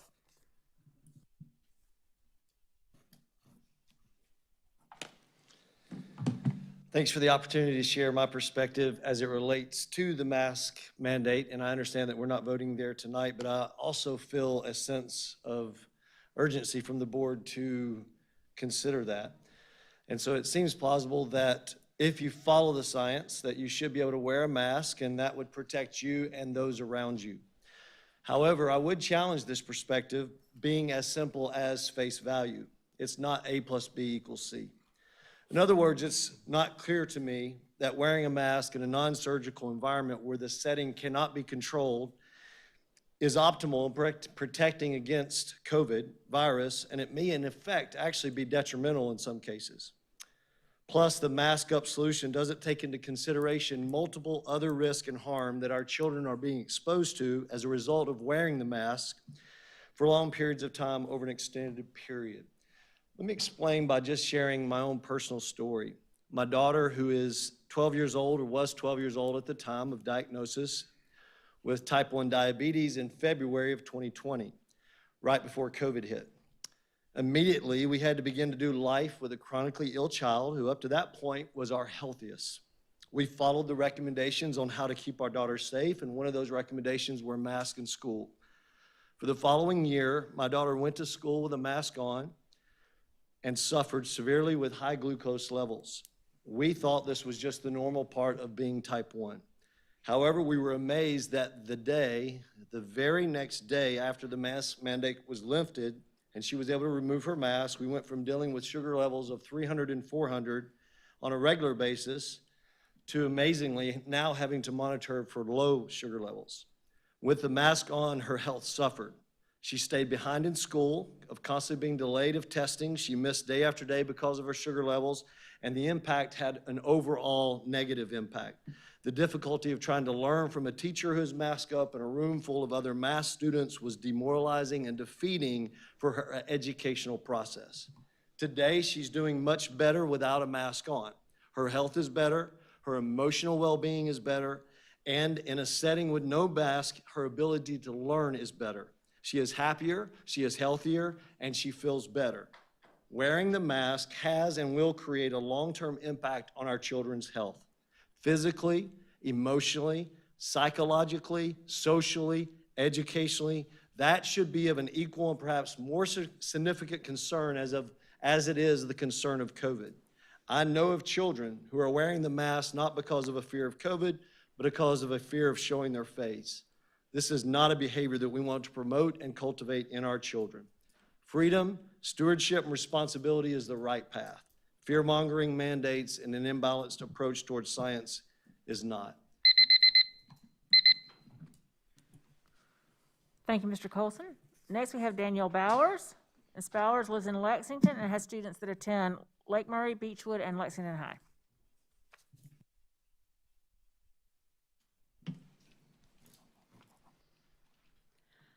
First, I want to say, like Ms. Berquist said, addressing Ms. Green, you said that it's your job and it's your responsibility to take care of our children. It's not. It's us as parents. We are the parents. I think that is getting lost in translation here, that I am their parent. I'm here to decide what is best for them mentally, physically, emotionally. You are here to be educators and to educate in the things that have been set forth. That is not your duty to take care of my child. You do not know the things that I have dealt with physically or with their health. You cannot do that to parents. It is not your responsibility. But in essence, what I want to speak more about is freedom. And it's freedom from all the things that you guys are taking away from us and that you think that you are entitled to.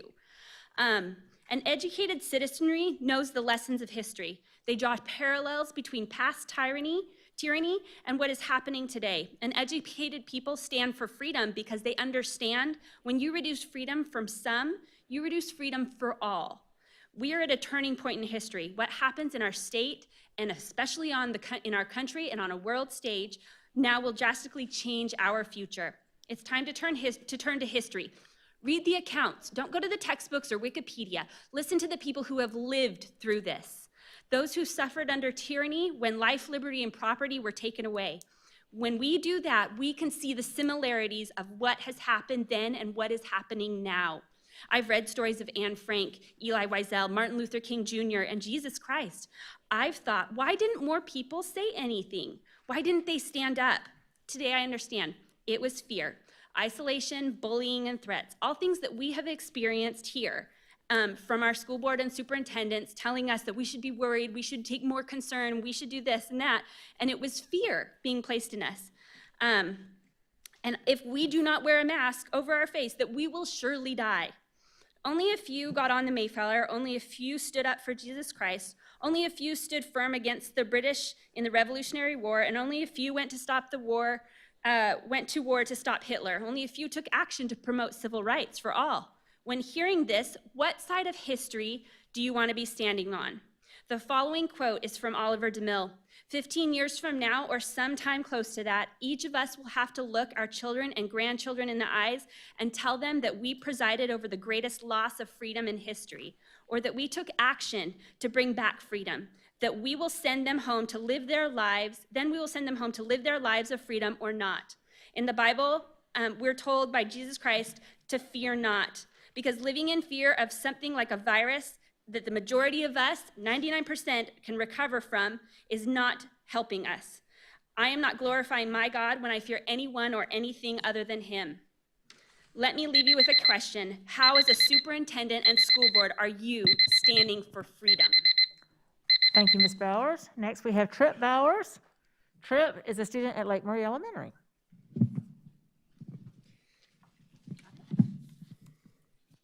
My name is Trip Bowers, and I spoke at the meeting back in May. I am grateful Governor McMaster made it a law that you can't force me to wear a mask. At the end of last year, it was nice for students to have the choice if they wanted to wear a mask. I like seeing my friends' faces. And it has been great this year to see my principals and teachers' faces. I can hear them better without the mask, and I don't get headaches anymore. I understand some people are scared and some people want to wear them, and that is okay for them to feel that way and make that choice for themselves. But is that a good reason to take away my right to choose? I also understand the school district will get lots more money if we all wear them. So you have motivation for our COVID numbers to be high, and so we have to wear masks, and kind of like how doctors aren't always motivated to get you healthy. They don't make money when you are healthy. If masks actually work, they wouldn't. My friend who wears a mask would be safe, even if I don't wear a mask. And if my friend isn't safe because of their mask, why is anyone wearing a mask? Shouldn't doctors be encouraging us to eat healthy, exercise, and take vitamins? I haven't heard the schools share this with me. I think if we stop forcing masks and encourage those things, we would all be healthier. I also think you are teaching my friends and I too not to be kind of understanding when someone makes a different choice than us. My parents have taught me about empathy. It is to understand someone else's point of view. That doesn't mean we agree, but we can respect and understand we all have different opinions. I am okay with my friends who choose to wear a mask, even though I disagree, but I can look past their mask and see all the good things they have to offer. From this time forward, please make the choice to follow the laws in our state and Constitution. Thank you, Tripp. Good job. Next, we have Miss Rebecca Godfrey, and she lives in Lexington.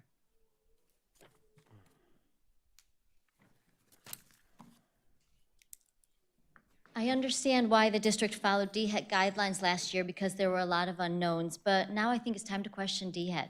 Are we following them just because they told us to? Do you know who funds the CDC, which DHEC submits to? Bill Gates, Johnson & Johnson, Pfizer, Merck. The makers of the jab are funding the CDC, which in turn is strongly recommending the jab. This is a huge conflict of interest. Pfizer's up $33 billion this year, now wants to push a booster. Are you going to require the booster for every vaxxed kid or teacher to maintain their vax status? What if DHEC says to get a booster every 5 months? Are you going to subscribe to that just because DHEC wants you to? It's time to question their authority and motivation. Also, did you know that hospitals consider anyone who got the jab as unvaccinated if 14 days haven't passed since their second shot? 80% of adverse reactions happen within the first 14 days of the shot. So the patients the hospital is calling unvaxxed could very well have gotten 2 shots. And on May 1st, the CDC decided to quit recording the vast majority of breakthrough cases for vaxxed people.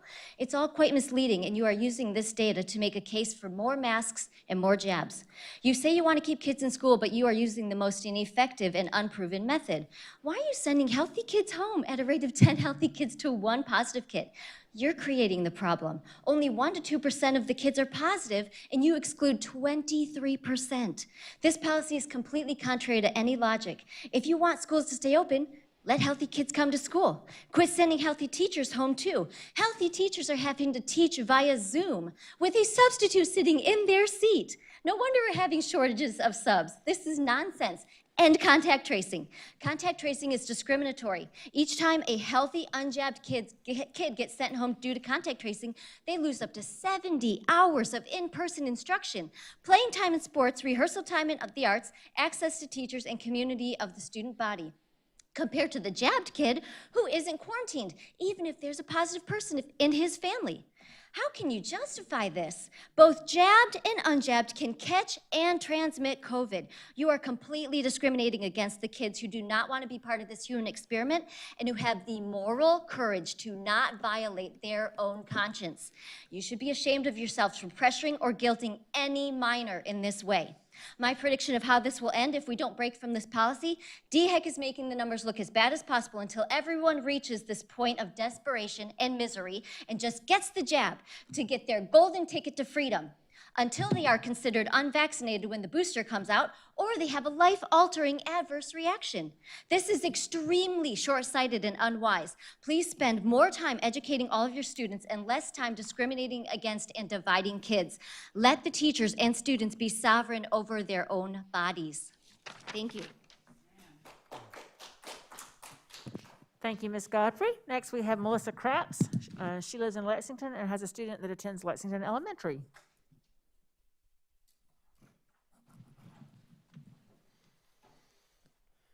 I wanted to thank Mr. Oswald for letting us go through Gilbert this past summer. I appreciate it. Good evening. My name is Melissa Krebs. I have 2 kids currently going to Lexington Elementary School. This past summer, when Governor McMaster signed the mask mandate ban, I was relieved.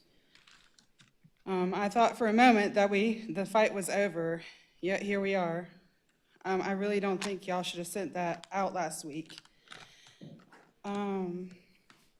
It's the 5th week of school and we're having to push back. I thought the mask order was pretty clear. If a parent wants their child in a mask, they will send them to school with one. So why would they need a school board to tell them what to do? If in fact 69% of the parents in our school district wanted their child in a mask, then 69% of kids in schools would be masked. You could have a better system in place for the survey for the parents. I think the numbers were kind of off a little bit. Why are we following these crazy quarantine measures? Do they really work? Has anybody started to do studies on this? I also had a healthy child sitting at home for 2 weeks. At one point in August, there were 7 kids positive in my child's school, I have 2 kids in school now. But anyway, there were 7 positive COVID cases. Out of the 7 positive COVID cases, 147 kids had to quarantine.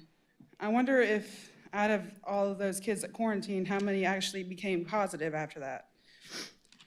I think at one point, the highest cases in my child's school was 14, so 2% of 648 students were COVID positive, but then we had like 20% out. I got curious and started to wonder how other countries are dealing with their children.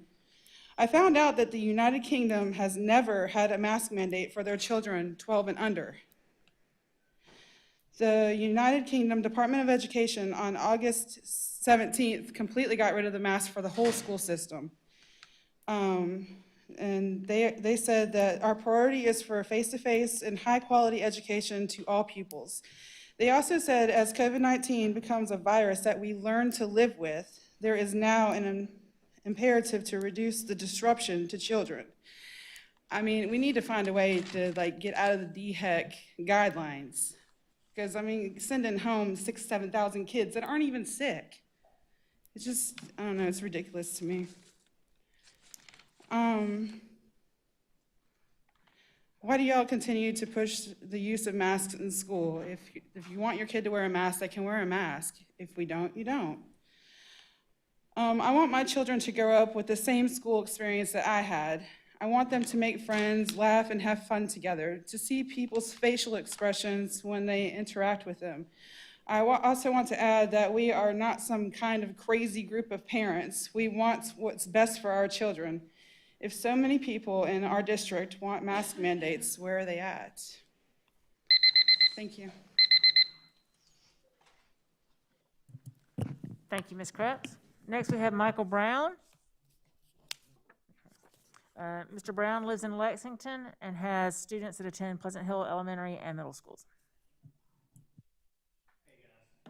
For having us out here tonight, and I appreciate all the comments from Mr. Guyton and Ms. Green about caring about our kids, wanting what's best for them. That's what we all want too. We just sometimes disagree on what that is. I would like to just say for a minute that the COVID cases in kids is so small and so insignificant, but we spend such a large amount of money and time discussing it and worrying about it. I really wish we could devote some of those resources that we're spending and some of this time that we're spending in other avenues that would help further our kids' education. I think that we're spinning our wheels and focusing on such a minute problem. I get that COVID is real, it's a problem, but it's the amount of time we've spent on it is just crazy. Secondly, I'd like to talk a little bit about my kids. My kids are on quarantine, healthy, no problems right now. And I noticed that on there we talked about, or they showed the 7%. I thought that was really interesting because I think a lot of parents have wondered, about their kids. So many kids have been sent home that don't turn out to be sick. And there again, we're talking about the 7% that did, but there's 93% on the other side of that coin that's being sent home and that's losing really important educational time. I've got a 11-year-old who, I'm getting emails from his teacher saying that he's missing some of his Zoom things and things like that. So today I decided I was going to sit with him and make sure that it all got done correctly. He's just sitting there waiting for the session to begin, and it never begins. We've had that issue, and then my daughter was on a Zoom. She's in 2nd grade, and the teacher couldn't hear her. So she's sitting there trying to express that she doesn't know what she's getting lost in the they're running from window to window and highlighting things and stuff like that.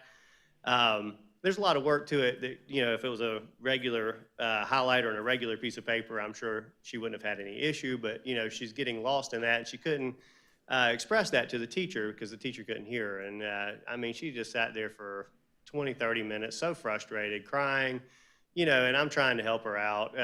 But honestly, I'm not that tech savvy either with all these tablets and Zooming and highlighting and stuff like that. I just wish that we'd take this time and focus on what we can do to actually progress their education.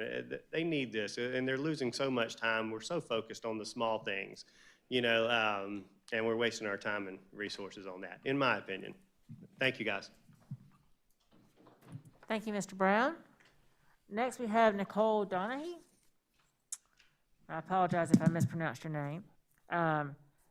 And she lives in Lexington and has students that attend White Knoll Elementary and White Knoll Middle. Hi, thank you. I'm a graduate of Lexington One. I have two kids in Lexington One also. So to say that we're invested in this area is an understatement. But I'm here tonight to shed light on what I think is a deficiency. Lexington One has been missing the point for a little bit, and I'll bring that full circle in a minute. The initial COVID shutdown was difficult and scary, and so we did everybody did the best they could to manage during that time, but my children did not receive an education from Lexington One, and they don't now when they're quarantined. No learning takes place on a Chromebook or iPad. Those kids are learning from the school of mom and dad. But here we are a year and a half later, and we're still quarantining kids the same way we did a year ago, all close contacts, all 14 days. Additionally, now schools are shut down when too many have been quarantined, not when too many have positive test results. My children have unnecessarily missed many weeks of school and after-school activities to these quarantines. In December of 2020, the district sent out an email that said it would adhere to the new CDC guideline of 7-day quarantines with a negative COVID test after day 5, and that has been adapted in private and charter schools successfully, but that policy has never been observed at my children's schools. My children have been quarantined even though they wore masks, sat behind plexiglass, and even after they had immunity to COVID. The quarantine of healthy children has to stop. We're denying them an education. I'll continue my story about missing the point. Recently, a reluctant but bright straight A honor student was not called to the office when the junior scholars were announced. A parent called about it the next week, and it turns out the student was just inadvertently left off the list. So the student was told in the hall, "Hey, you don't have to pay to take the test," which, as you may know, is a perk of being a junior scholar. The student had no idea what that meant, so his parents later explained to him that he had been named to the Junior Scholar Program and that it was an honor. In that situation, the school missed the point. That student does not care about taking a test or whether his parents pay $18 for it or not, but here was the perfect opportunity to give a fist bump to an otherwise reluctant student, to acknowledge excellence in the classroom and to say good job. In the same way, I feel like now Lexington One is missing the point. We are too busy surveying about masks and excessively quarantining healthy children to realize we are letting excellence slip out the back door. By the way, that student is my son, and I am proud of him. Tonight, I beg you to stop focusing on masks and quarantines and vaccines for a virus that we know is not dangerous for children. Please stop missing the point and focus on excellence. Viruses have been around for hundreds of years, but these kids will only be ours for a little while. We have to learn to live with COVID. Kids need to be in school. Please stop quarantining the healthy and masking the beauty of their faces. Thank you. Thank you very much. Next, we have Miriam Fleshman. Ms. Fleshman lives in Lexington and has a student that attends River Bluff. Dr. Peter McCullough, who is a board-certified internist, a board-certified cardiologist, an editor of 2 major publications. He has over 45 publications in peer-reviewed literature. He spent the last 18 months studying COVID and reviewing thousands of reports, and talks and speaks with many doctors nationally. This is what he had to say, and I quote him. First, the virus does not transmit asymptomatically. That means only a sick person can give it to somebody else. This idea that we have to wear masks or go into lockdown for kids that are perfectly well does not accomplish anything because they are not sick. Again, the virus does not transmit asymptomatically. Even the World Health Organization, as of June 25th, stated no more asymptomatic testing. In fact, there are no tests that the FDA cleared to be used for asymptomatic testing because it does not spread asymptomatically. I went through and did a lot of research on this, and I want to quote a couple of publications that have come out recently.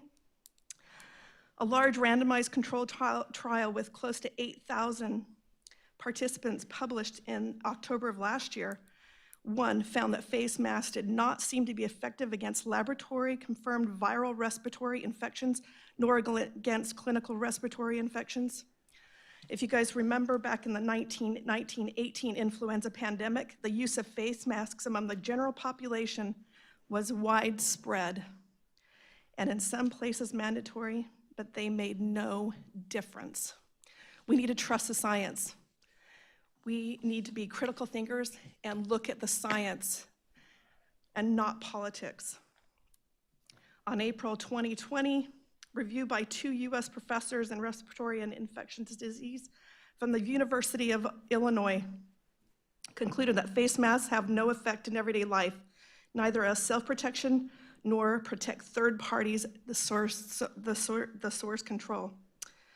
Another one, in May 2020, a meta-study on pandemic influenza published by the US CDC found that face masks had no effect neither as personal protective equipment nor as a source control. I know the board may get control in the future, who knows, but I am absolutely against masks. They do not do anything. Thank you.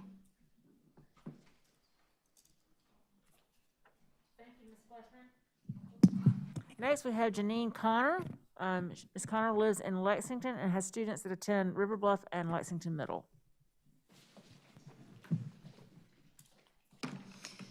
Hi, good evening, and thank you for giving me the opportunity to speak tonight. I wasn't aware that there wasn't going to be a vote on the masks, so a lot of what I have to say is about the masks. I'm honestly not sure what the purpose of the survey was then for the masks. Anyway, we are new to the district and new to South Carolina.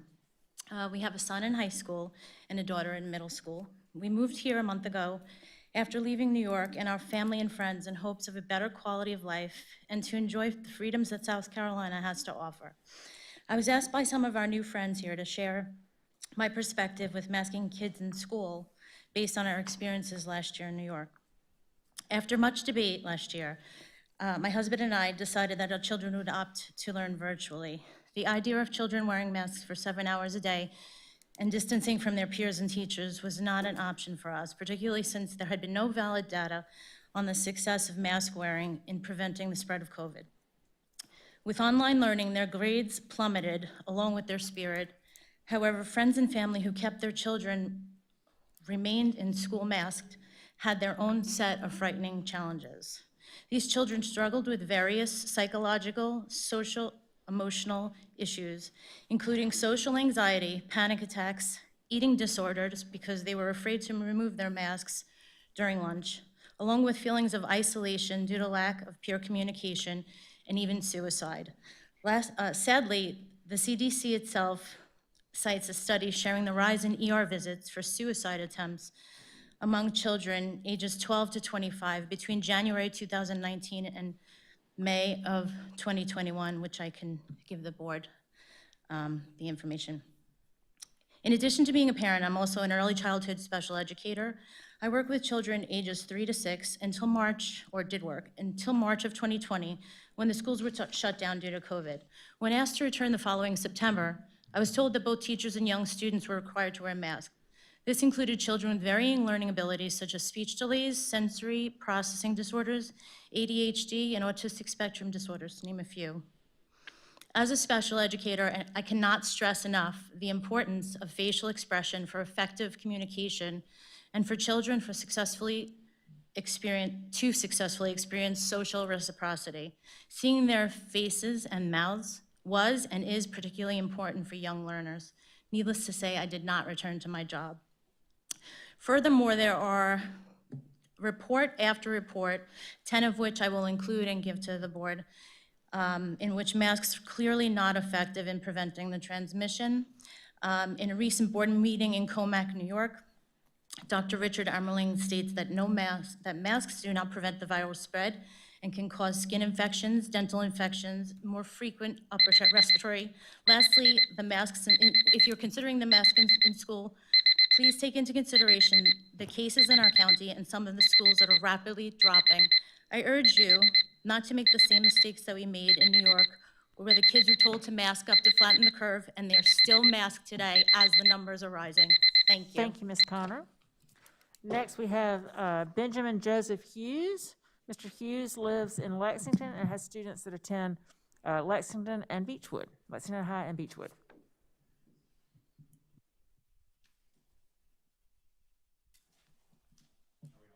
Thank you for allowing me to speak. I was only coming to sit in, and somebody asked me out front if I wanted to speak, and I was like, yes. So initially, I was coming in here to talk about masks and the survey. Well, by listening to the chair lady speak tonight, y'all know y'all's roles when it comes to masks, which is good. You know the role where we got to learn how to live with COVID. Great. What are we going to do moving forward? It's not going anywhere because you can't contain a virus. I also wanted to speak on this survey. The fact that you knew you couldn't do anything about it and sent the survey, just telling me you're throwing anarchy on your own system. You're using my children for money, these children for money, and y'all need to get it together. And that's all I got to say. Thank you, Mr. Hughes. Next, we have Susan Kosker Yates, and Ms. Yates lives in Lexington and has a student that attends Riverbluff High School.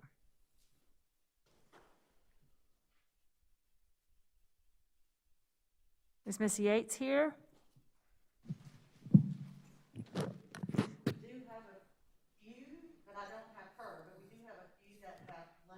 Okay. I've pulled those out. We'll put Ms. Yates aside, and if she's down the hall and comes in. I will check. All right, while we're finding her, we'll go ahead and go to Miss Irene Bearwald. Miss Bearwald lives in Lexington. They might both show up at the same time.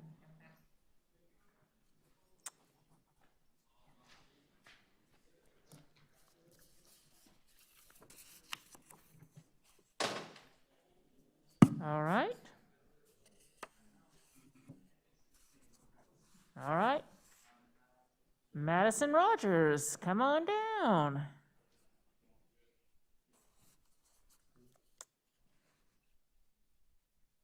Are they stuck in that room? I'm not sure where they are. I think they might be in the overflow room.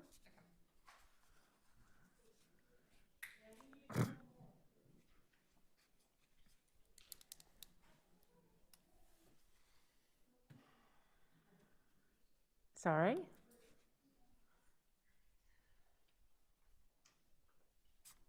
All right, is that Miss Yates?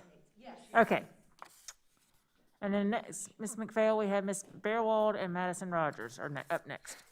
All right, Yeah, Ms. I didn't Yates, get the take it text, away. Sorry. Hi, my name is Susan Yates. I've actually emailed all of y'all about the masks and my opinion on the lack of local control.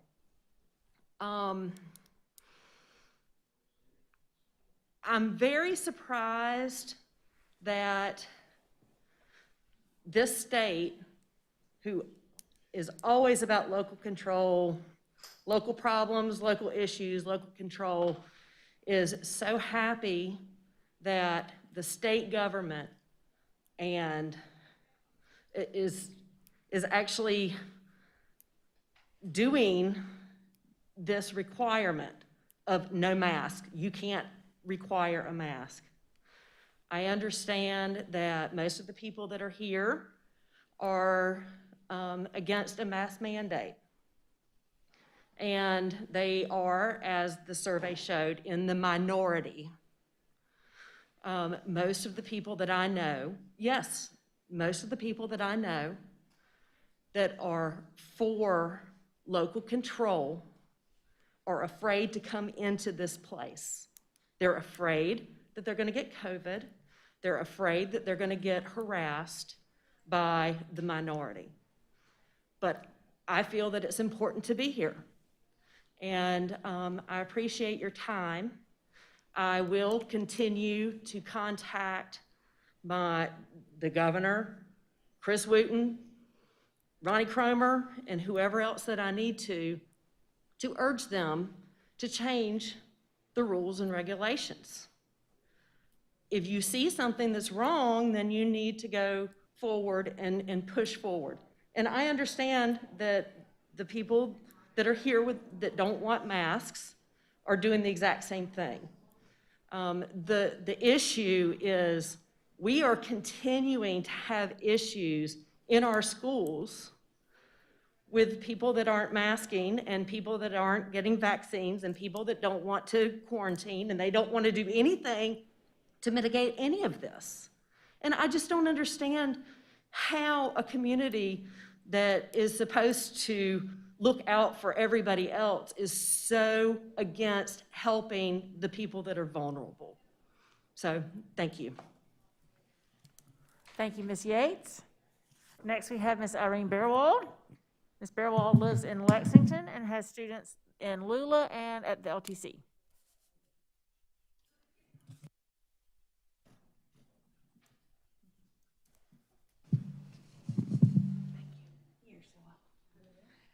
Hello. So I'm one of those weird parents who've been helping and involved with my kids' education ever since they were in elementary school. Schools just couldn't get rid of me. So I have a thought for teacher and staff appreciation who are out on COVID because of HIPAA rules. Of course, I don't expect as a community member to know who's out. But I was wondering if the district had considered an Instacart Staples cart for any of those who may go out on leave, where maybe parents can donate so those teachers or even families don't have to leave. It's like a, I can still love on you while I'm not touching you kind of thing. So that's my idea for teacher appreciation. I kind of also know my lane as a parent, and I find it very ironic that we are complaining now about things that have been always happened. We've got psychologists in our schools. We have teachers and nurses who have to look out for physical abuse and whether or not children are being neglected at home. We have therapists who do occupational therapy and physical therapy at schools. Our schools don't just teach anymore, and they don't just teach anymore because our parents didn't take on those roles at home. So if you are a good parent, fantastic, but there are a lot of parents out there that of course, rely on schools to feed them. Because how many times when we were all closed down, did people say kids need to be in schools because nobody can see if they're being abused at home? These kids aren't being fed. Nobody can see if they need any type of IEPs or educational work. So obviously, schools are doing more than just educating our children. So as a parent who loves her teachers, I will send my kid to school and I will make sure that they follow the dress code in that school. If that means that I say, put your hands down by your side, let me see where your shorts hit. It doesn't matter if I agree with it. I don't want her to be sent home. Or if my son goes to school in flip-flops, I'm sorry, you can't do that, even if your friend goes to school in flip-flops because the school's dress code says you can't. It's a dress code. We're teaching them rights and responsibilities for when they get older and they have jobs. How many of us had jobs? Our first jobs were in food service, movie theaters, places where we had to wear a uniform, where there was a level of expectation of dress, whether that was a face covering, because you worked in food service, and so you had to prevent from spitting or having a hairnet on. These are just things that you have to do in certain situations. You don't have to like them. You can work to change them. But if anything, we should be teaching our children the responsibility of this is how you act in an environment until change occurs. Thank you. Thank you, Ms. Beerwald. Next, we have Madison Rogers. Ms. Rogers lives in Lexington and has a student that attends New Providence.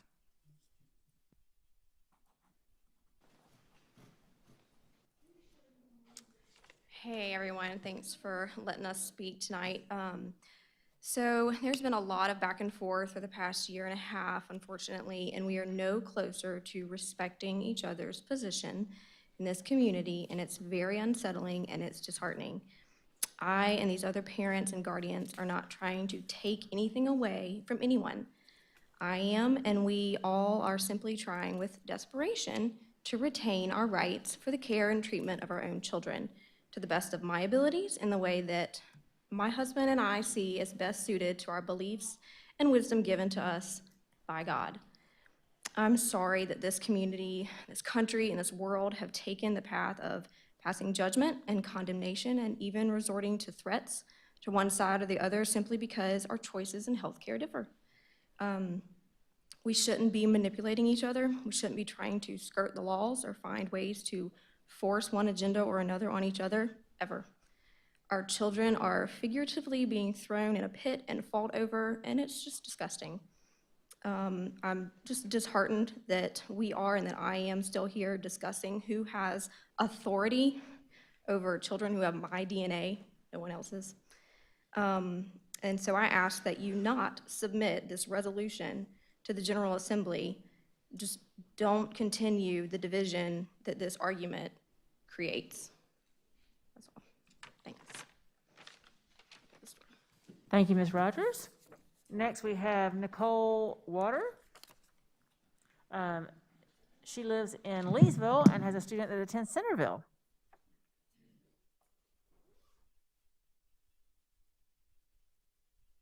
Yes, I just wanted to discuss, just for example, last year my daughter was in kindergarten and she did have to wear a mask. So I did express concern to the school and even reached out to the district.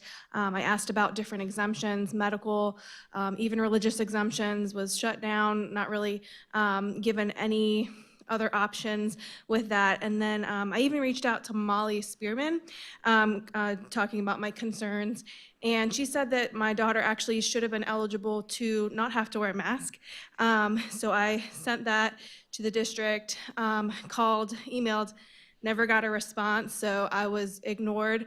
So as far as the board wanting to have more authority, doesn't really make me feel comfortable knowing that I wasn't even responded to, and she just had to continue to abide by what their standards were at that point.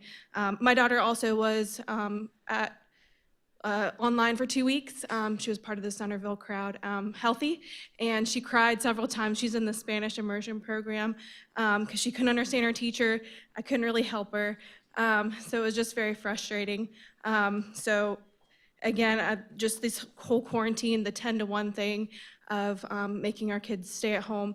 I have friends that are about to lose their job because they keep quarantining because of close contact. Lexington Medical Center, unless you have symptoms, you can't just leave work. So just focus on educating our children, I think is the biggest thing. So thanks.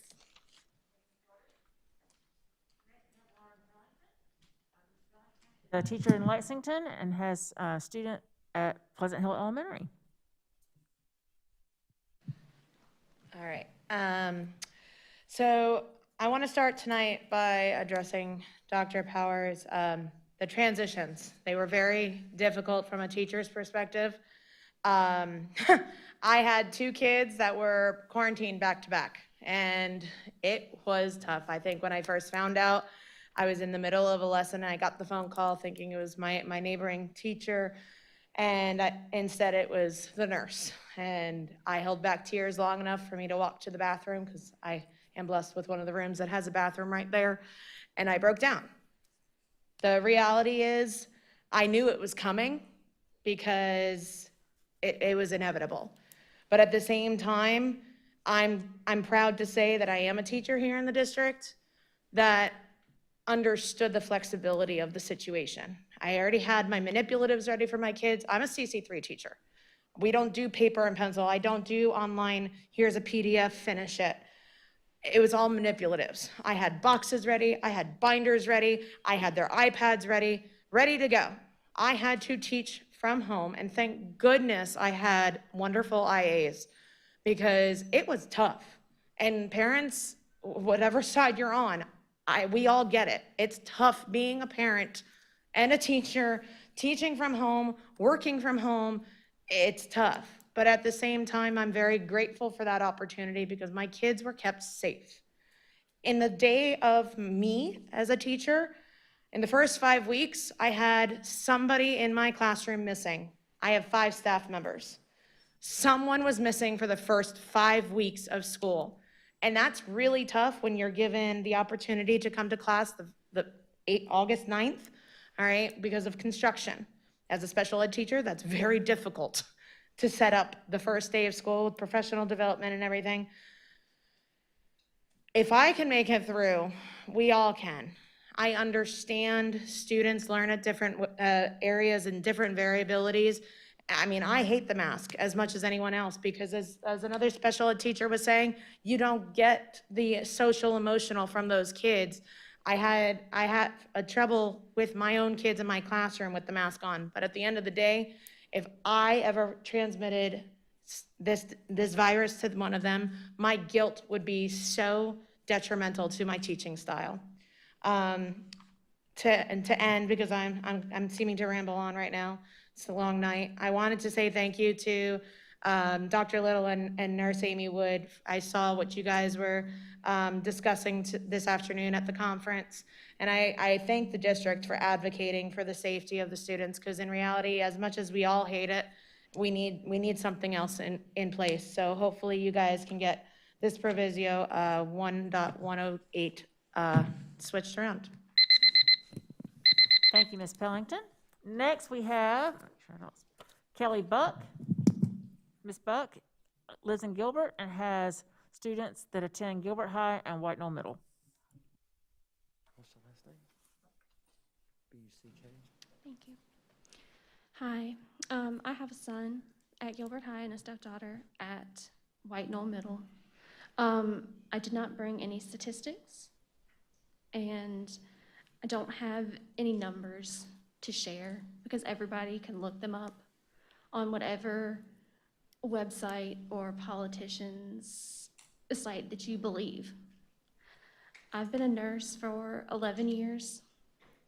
My husband has been a paramedic for 17.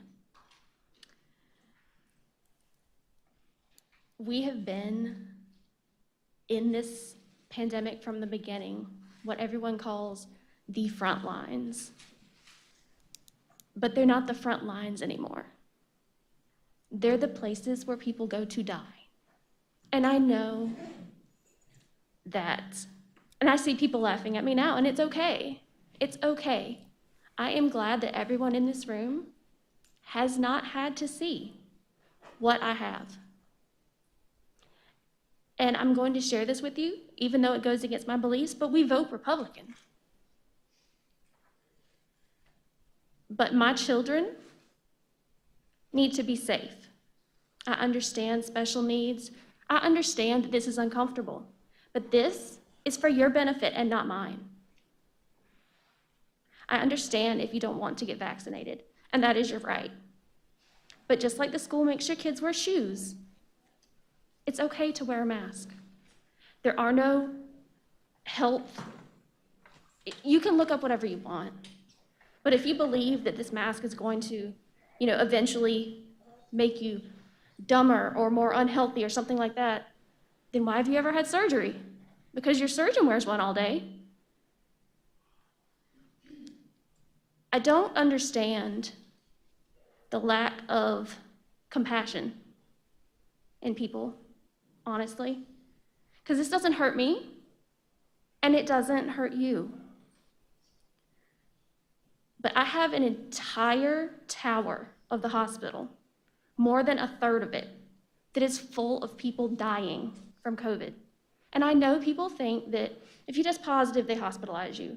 Or, oh, how many of those people came for something else and just happened to test positive? I've taken care of dozens, maybe hundreds of COVID patients. One came in for something else and incidentally tested positive, and we sent her home the next day. But this past weekend, I had a gentleman, and he was 51, and maybe you guys think, oh, he's old, or he had existing conditions, or whatever you want. But he was maxed out. He had the most oxygen you can have without being intubated. He'd been there for 2 weeks. He had all the treatments you could have. He was lovely. He was nice. He was friendly. They wouldn't send him to ICU because there weren't any ICU beds left. So we were watching him. And the ICU doctor came over to see him on the regular floor and told him to think and pray about whether or not he wanted to live on a ventilator so that his family didn't have to decide later. And when I left, Thank you, Ms. Buck. I'm sorry. Thank you very much for speaking to us tonight. he told me he knew God was going to do great things the next day. And he was excited. The next day, he was. Thank you. Next, we have Ms. Catherine McCown. Ms. McCown lives in Lexington and has students that attend Midway, Meadowglen Middle, and River Bluff. Never thought I'd put this shirt on again, but hey, here we are. First, I wanted to, y'all kind of did throw us for a loop with all the surveys, and then nobody even responded to Jada, so sorry. Just want to ease everybody's mind out there watching that these guys have no power. They're not going to be able to change anything. When it comes back around for the proviso to be taken out of the budget and for it to become a law, then, that's when it will be done. But don't worry about your kids having to go to school in a mask. These guys aren't going to be able to do that. If they do, it'll be because they think they're above the law and they take matters into their own hands like Charleston's doing. Have you seen all that madness? I mean, it is crazy. These kids are living in like crazy times. Next, I would like the board to hear just a little bit about my kids, which you've heard dozens and dozens of testimonies today about everybody's kids being quarantined and these crazy guidelines that y'all are going off of with DHEC. The madness really has to stop with this quarantine stuff. Our kids are being denied education. They really deserve to have, time in school. And 2 of my children were sent home for 14 days and they never got sick. So when you put up the 7.1% of kids sent home quarantined that became positive, I never got a question, a call, an email from anybody asking me if my kid was ever positive. So how can you say that? Where does that 7.1% ever come in to play? That's not a correct number, because I have 2 children that no one ever contacted me about. So would love to know that answer. Probably will never get it. But we all know that the kids need to be in school. I guess I would just say that the main reason why I showed up tonight was because I feel very strongly that the kids are being discriminated against.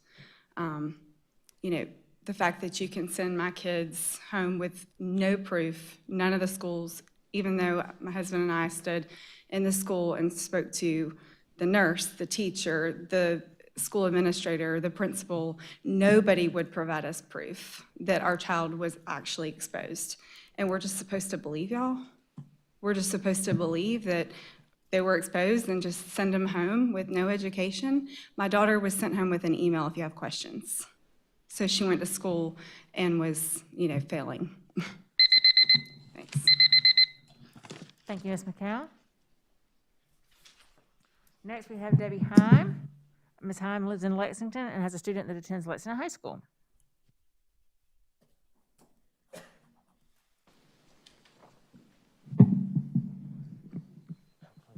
I love when you send out surveys. Look at all this participation.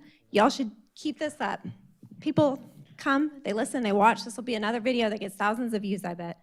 I appreciate the teachers, the staff, the coaches, the orchestra teacher that my kids use every day, but there is a real problem in this district with honesty and transparency with a number of you here in this room. I have concerns about the social emotional resiliency survey, specifically the lack of transparency that our district has. At registration, there were several surveys the district was offering. One of these was a grade 3 through 12 that parents recently received a consent form for. At registration, it said, you have the right to review upon request any materials. And then it provided sample questions. When I asked the district and my principal about reviewing the materials, I was told I could only see the sample, that the assessment was proprietary and copyrighted. Let me make sure I understand this. I must give my consent to you to ask questions of my minor children, where a report will be prepared about them individually, identifiable by their student ID number, and available to administrators and school counselors. The district wants to, quote, learn which students might benefit from additional services so they can design, implement, and evaluate interventions to help my kid. You claim this is not diagnostic, but there can be interventions, maybe some at home, maybe some at school. This will not be administered by a licensed therapist, psychologist, or any other mental health professional because the student will take this on their school-issued device in the presence of a teacher, like their math or English teacher.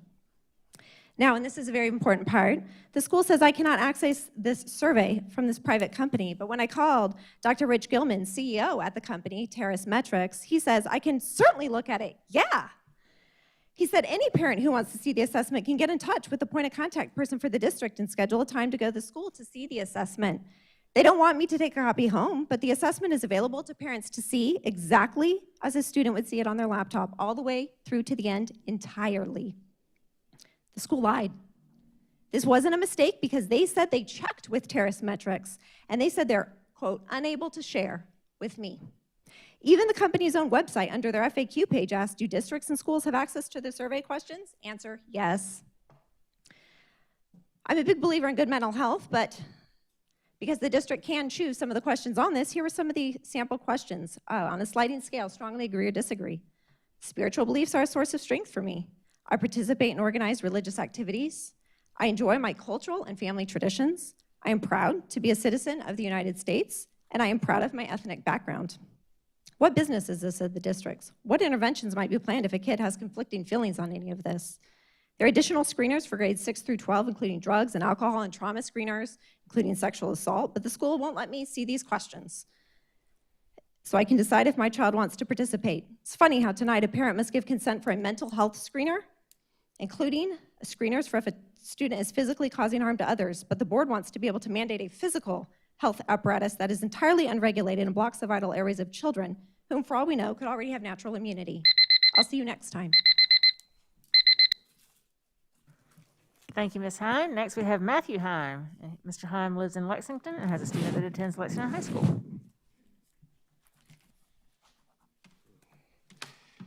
Oh, good evening. Hey, Dr. Guyton, you are a fantastic storyteller. Lay them on us. They're good to hear.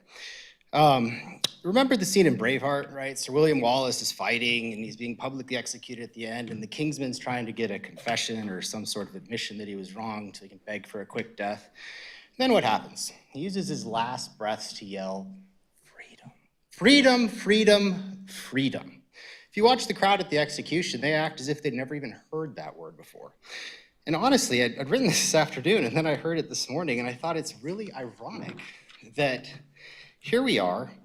All last year, the board had all kinds of power to implement masks. There were absolutely no restrictions, but they were happy to let the South Carolina Department of Education policy stand. Now, that power has been taken away from them, and they want it back. So that freedom disappears, now they want it back.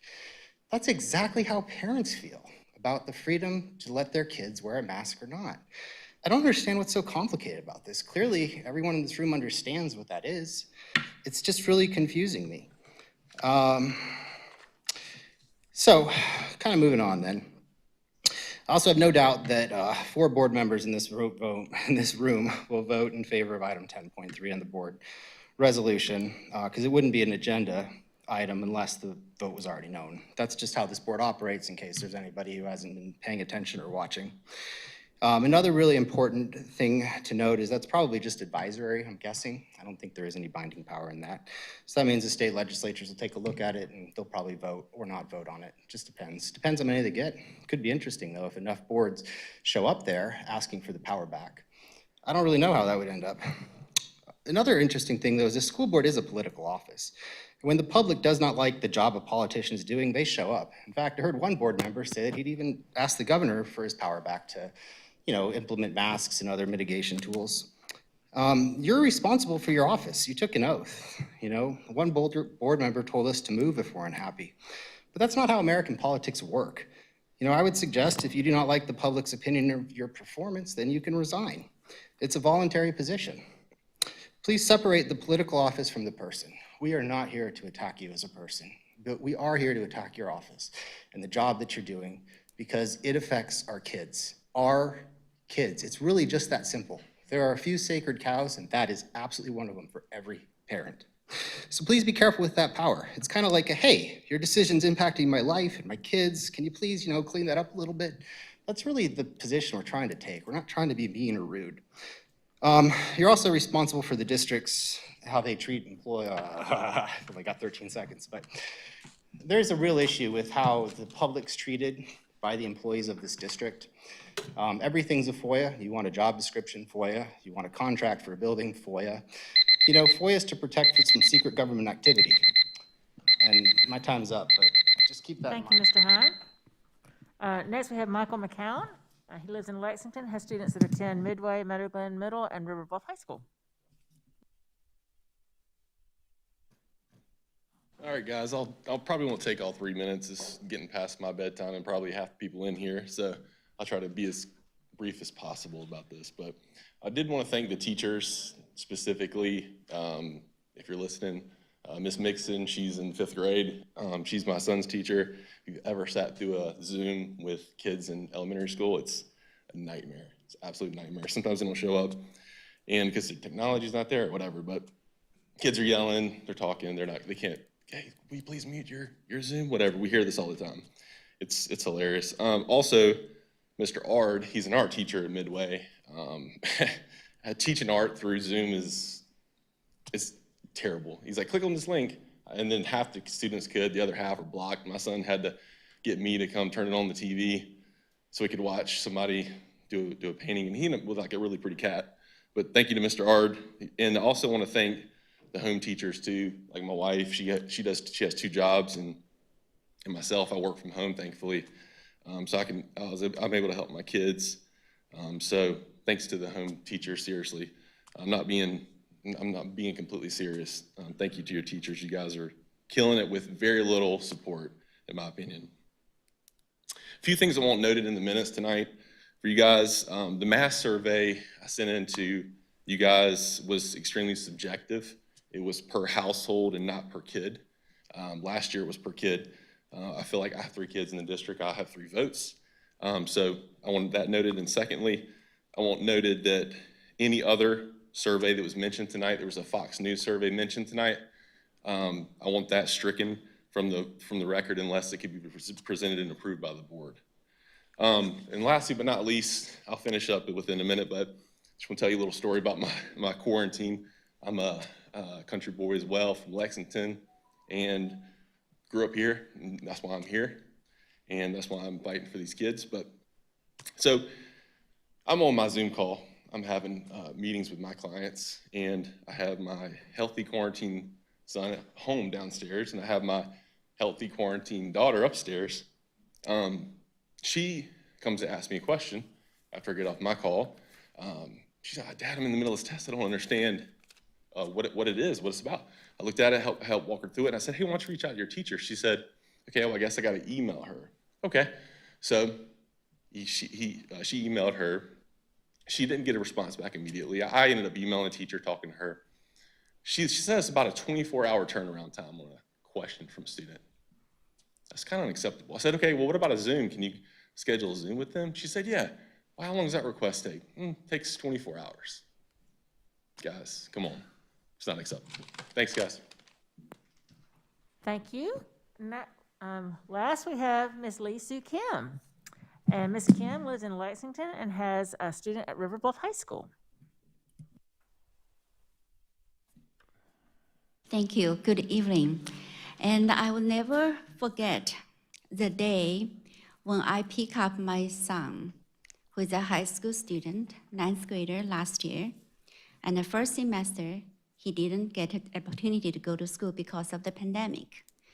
So the second semester, 2 days, he was so happy.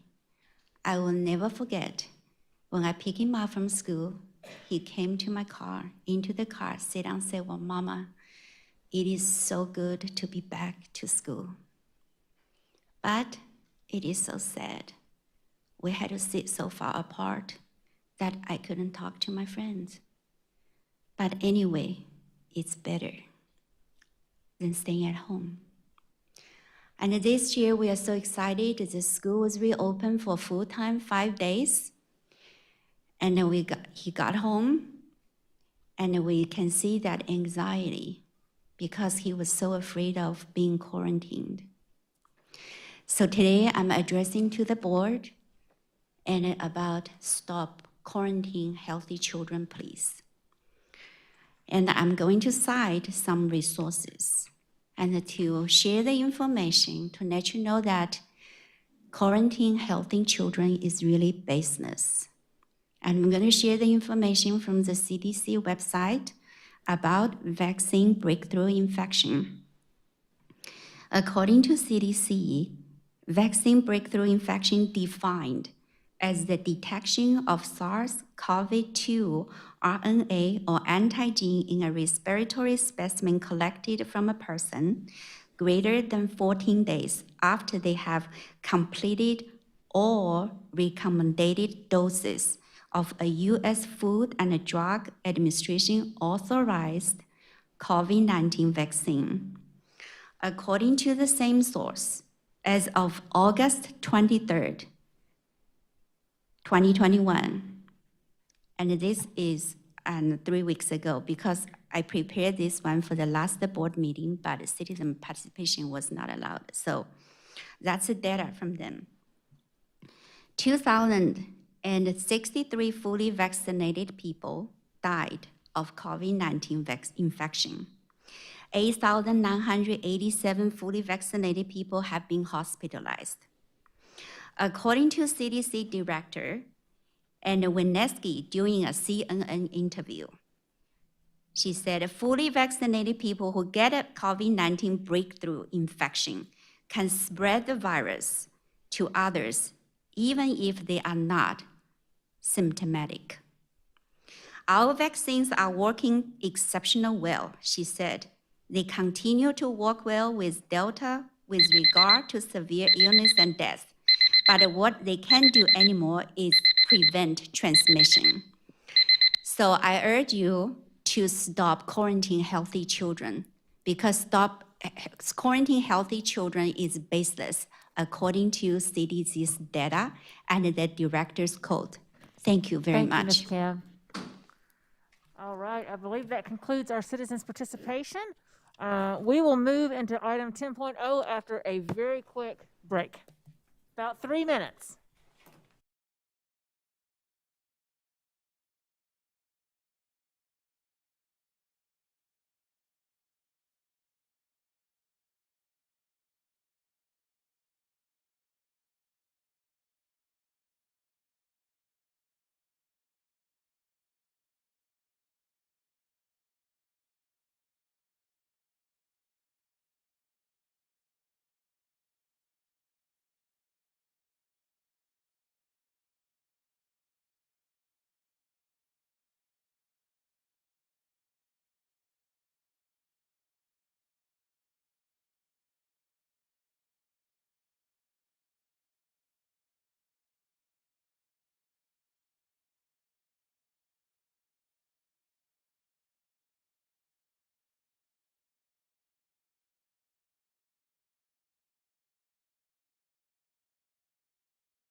Right, we are back again.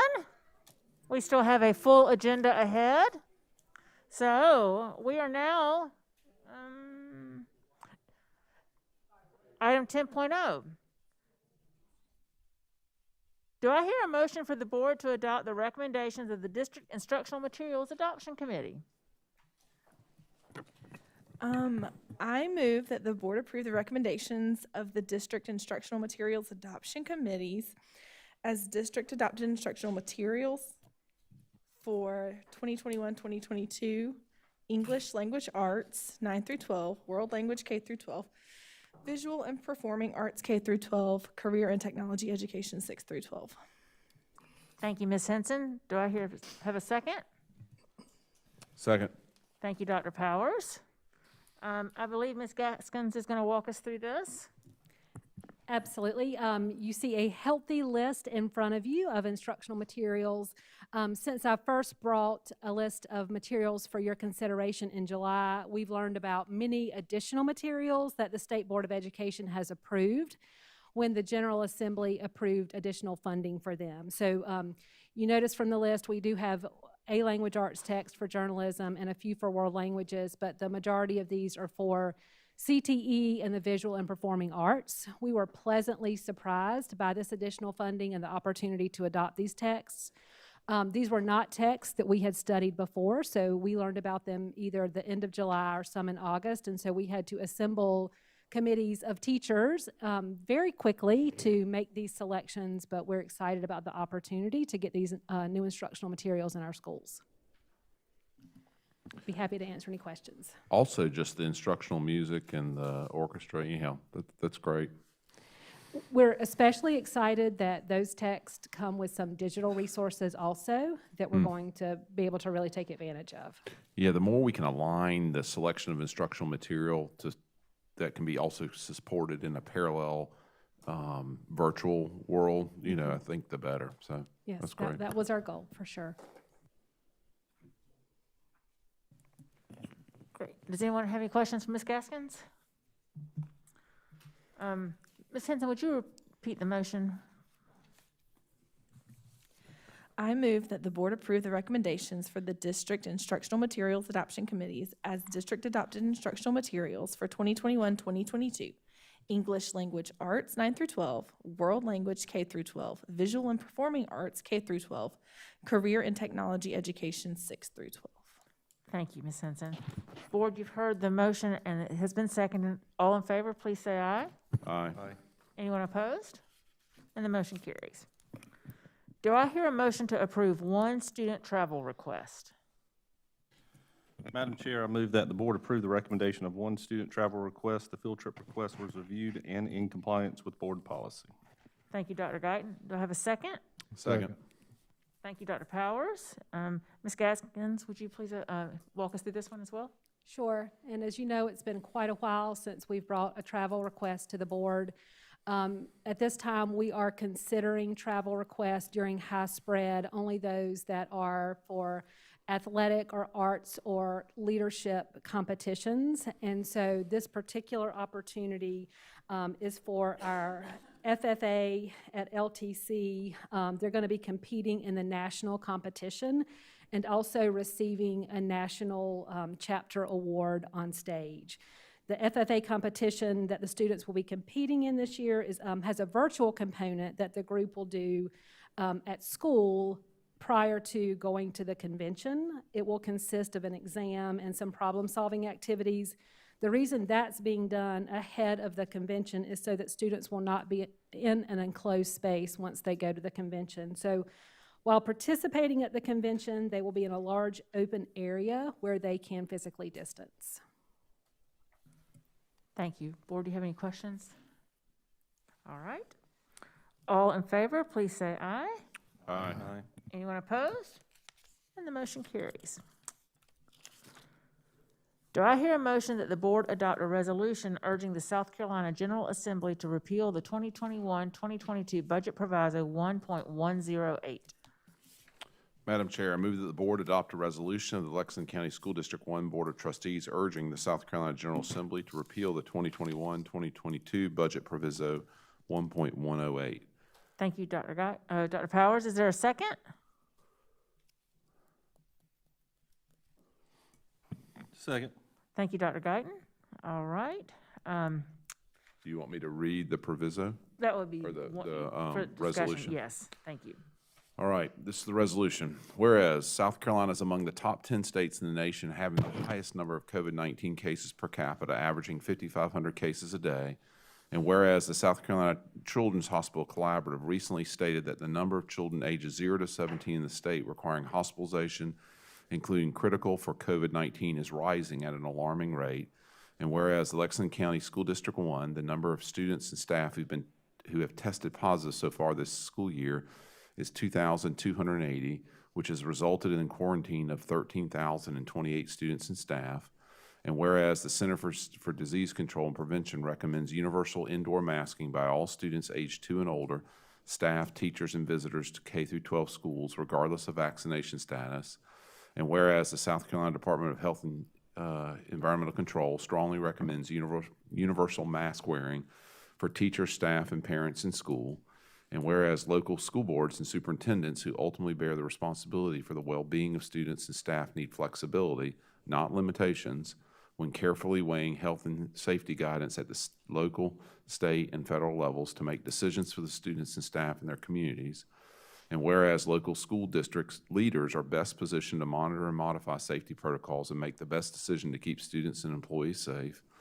And whereas mitigation measures are virtually important to maintain in-person, full-time education to ensure students do not fall behind scholastically or socially. And whereas Proviso 1.108 serves as a barrier for school district leaders to consider every recommended mitigation measure available for the protection of the health and safety of students and staff. Now, therefore, be it resolved, the Lexington County School District 1 Board of Trustees, by this resolution, strongly urges members of the South Carolina General Assembly to reconvene immediately and repeal Proviso 1.108. Be it further resolved that copies of this resolution are being furnished to members of the Lexington County Legislative Delegation and communicated to our parents, businesses, and school supporters. If adopted, this will be adopted the 21st day of September 2021. Thank you, Dr. Powers. And I'm going to go ahead and jump in and think that the first paragraph needs to go out. Because it's kind of old data. Does anyone have any objections to us working through this together? You know, as I reviewed this resolution and kind of thought about it over the weekend and sort of working through it, I don't like the focus on just masks or, you know, just, it's more than that. I think it's what we've talked about before this. It's about what is the line and what are the lanes in which we operate within. And I, for one, personally, always think local decision-making is better than central decision-making, and within reason. I mean, there's obviously some things that are just, you know, we're not going to go repeal a seatbelt law, for crying out loud. But I think there are some things that we know what's best for our students, and it may be best for those students at one school, or it may be best for students at one in one class. And so in my mind, I have played this out in thinking that, you know, I would love a conversation about this, but I think there's probably some time for reflection and a time for tabling to put forth our recommendations to Tracy or to whomever we choose, to make whatever adjustments we deem personally necessary. And then at that point, bring it back together as a cohesive document. Because, you know, honestly, in the conversations I've had with legislators, even if the General Assembly reconvened, it only takes one person to basically filibuster, and then at that point, it becomes a moot point. And so really we're saying, hey, you guys need to get back together, but we all know that they're not coming back together when one person can block it. And so I hate to do things as a point of futility, but I do think, as a board, I think there is value in saying, hey, sometimes some decisions are best left to local decision-making authorities. And I'm not saying for mask, against mask. I'm not saying for quarantine, against quarantine. I'm just saying in general. And so when we create laws, those laws need to allow us flexibility to operate. Don't make decisions when everything is just going great. You have to make decisions when also things are going bad. And so I would make the recommendation to table this for comment. Well, and I appreciate that, and I'm just going to give a little bit of a counterpoint, and then I'll take up the motion to table. That I think one of the reasons this was brought to us by the School Board Association for consideration is because the General Assembly is reconvening the first week in October. And the thought was to ask them to take up the repeal of the proviso at that time, because otherwise they will not come back specially for this.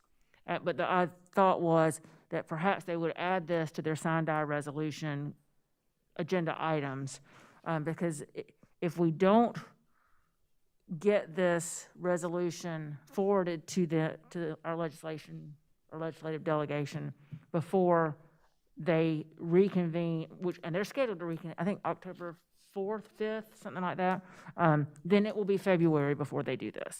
And so it's just the question, do we think that it's urgent enough that we have this tool in hand in the event that something goes on wonky with COVID this fall and winter? Or are we just want this to more be a statement of that we just want things to be, then to consider that rules like this should be left to the local boards? I mean, is it more of a general statement of you've overstepped this time, or in our mind you've overstepped and you've taken away tools for us? Or is it prescriptive and we want them to fix it so that we can take action if needed? And I think that's where the question is for me. And I would support, go ahead and take action on this, because again, I want to keep our kids in school, and I want to reduce the community spread. So I think ultimately the state should not mandate what school districts should do to control infections. So Dr. Cotton, did you want to move to table it?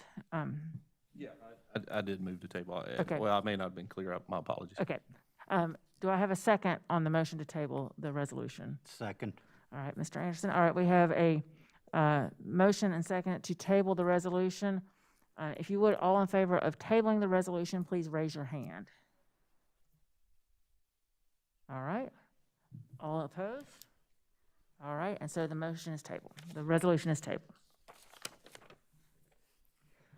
Board, please do take a look, spend some time on this, and we will add it to our meeting in October. And if you have any additions, changes, corrections that you want to incorporate, send them to Tracy, and we will consider those at our October meeting.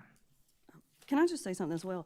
In the meantime, I would like the district to look at what Ms. Tashkandi gave us, because there are several other mitigation strategies that, like she said, are being not considered, or they're inconsistent.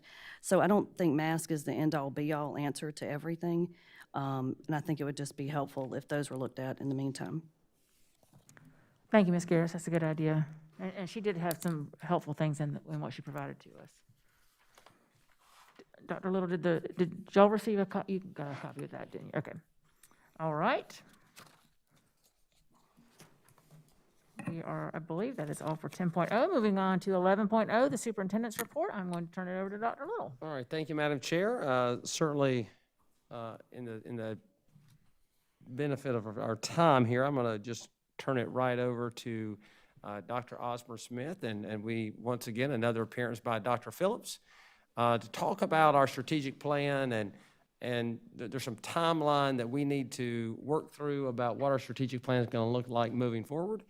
And we want to give you that update tonight, and we'll be providing you also updates throughout the year. So Dr. Osmer-Smith, go ahead, please. Sure.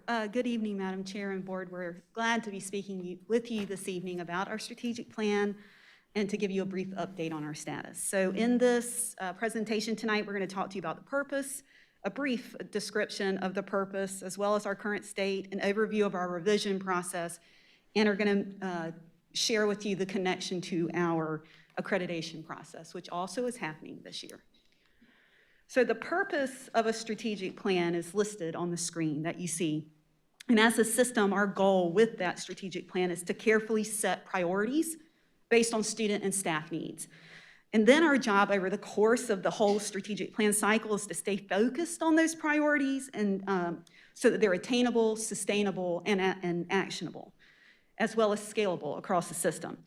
In our district, we have been intentional about marrying our an adaptive strategic plan process with our state's expectations for district and school renewal plans. So you may hear in school settings or amongst administrators at the district level call it both a strategic plan or a renewal plan, but when we say that, it is the same thing. So in our strategic plan, and you know these because you've seen them before, we have 4 specific system commitments that we lean on in our plan. These serve as our priorities over the course of our strategic plan cycle. These same system commitments serve as the foundation for other plans and programs in our district. For instance, they are the foundation of our schools' reading plans, their work plans, as well as our academic recovery plan.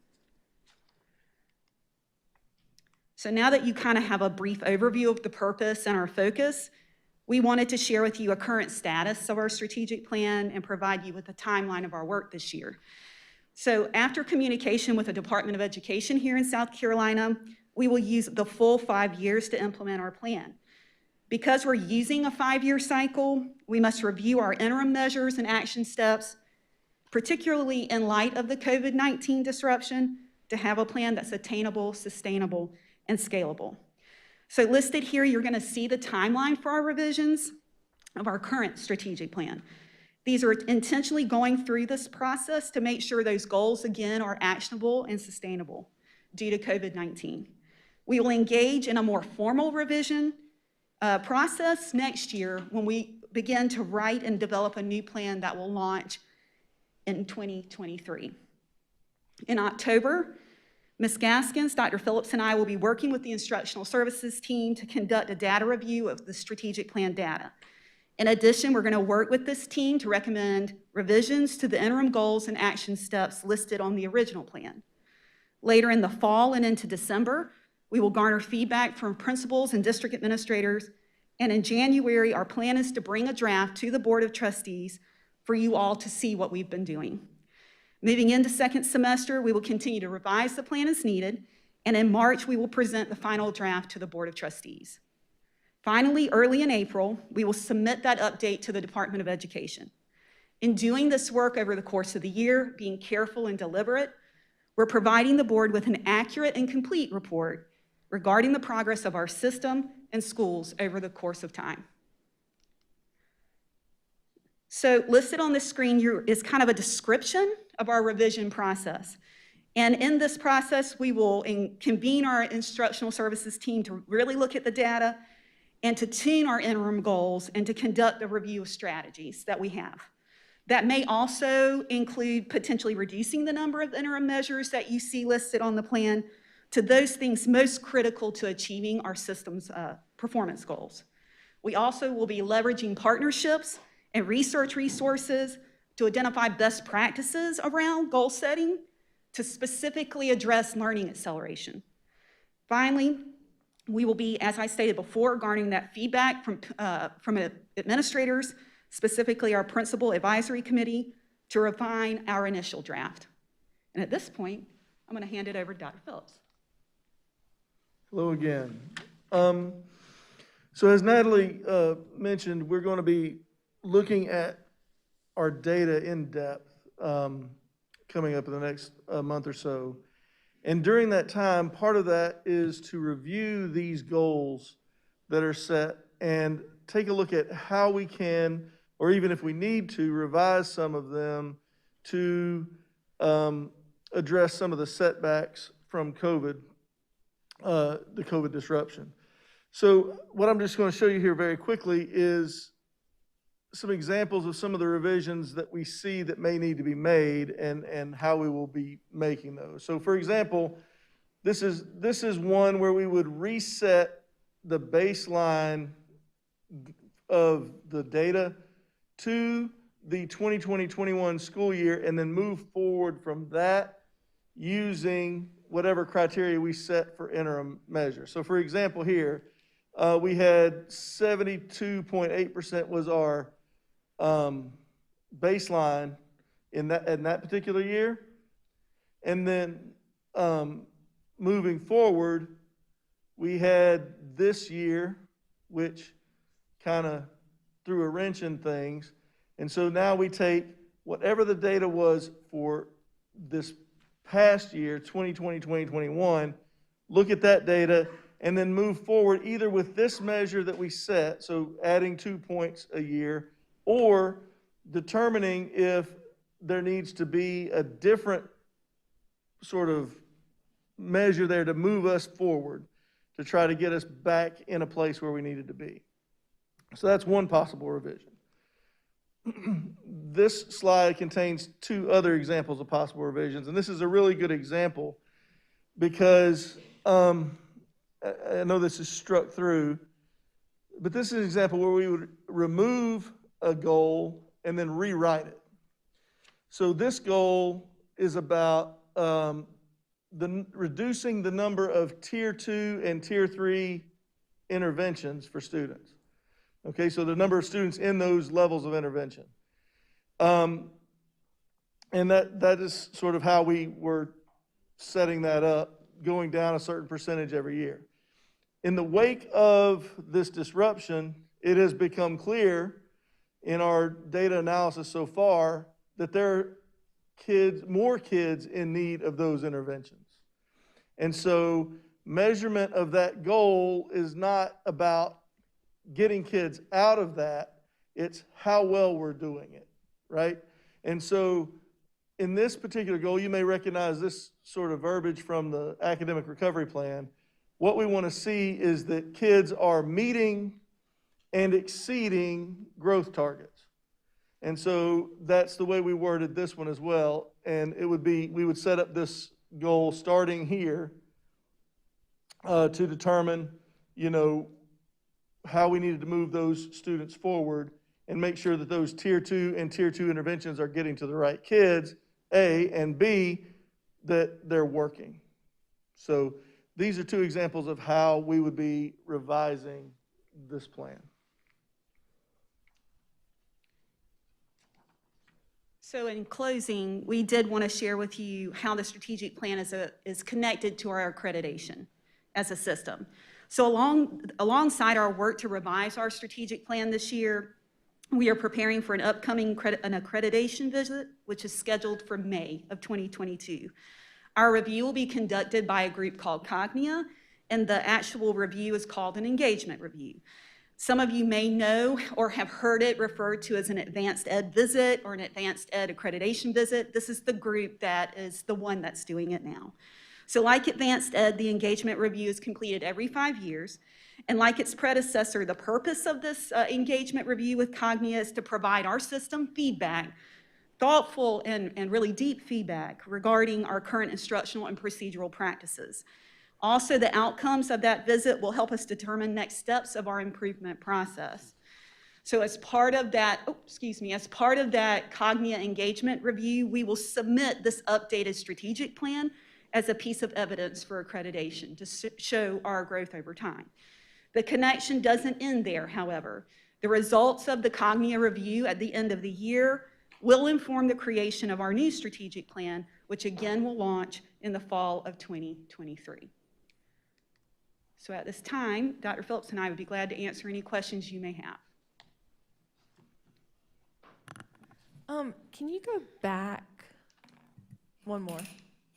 Okay, so just out of curiosity, is there a reason we have to get rid of one goal and replace it with another, and we can't keep both of those. So, no, I mean, there's no reason except that we find that the second goal is not necessarily appropriate in a time when we have more kids in need of those interventions.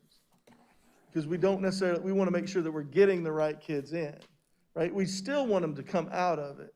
I understand that. And there's no need, we have to take that out, right? But we're feeling that in the wake of the pandemic, until we get back on even ground, and that may be when we write our new strategic plan, if we take a look at how well we push those kids forward with that top thing, that we may put that back in if it's taken out. But it was in our discussions, what we talked about was, is this really an appropriate goal for a time when we're going to be seeing more kids come in? Is that sustainable? Are we going to even is it achievable at that point? Does that make sense? It does. A question would be, regardless of the quantity of kids that are in Tier 2 or Tier 3, the goal still should be that they meet those standards and they are moved out of that to possibly Tier 1 or Correct. out And of I intervention. think, oh, I'm sorry. No, go ahead. You're good. I think, though, that we'll find that if we achieve the goal at the top, we're achieving the goal at the bottom. So if we're pushing those kids to meet those growth targets and exceed them, then more and more are going to be coming out of those tiers than are going. Does that make sense? Yeah, I hear what you're saying. Can you back up one more slide?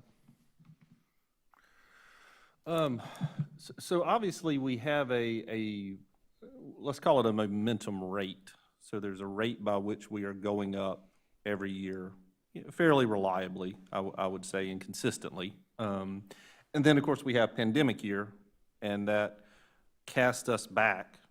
Do we expect the rate of recovery to be the same, less, or slower, or faster than our original rate of momentum? Meaning, is it going to take us twice as long to get to our original point that we were pre-pandemic? So I guess. And that's a crystal ball question. Yeah, that's what I was going to say. It's not something I can answer. I've read things that say it's going to take 7 years, but I'm an optimist. And so I don't think, I like to hope. And I heard somebody say earlier tonight that hope is not a strategy. I hope that it doesn't take that long.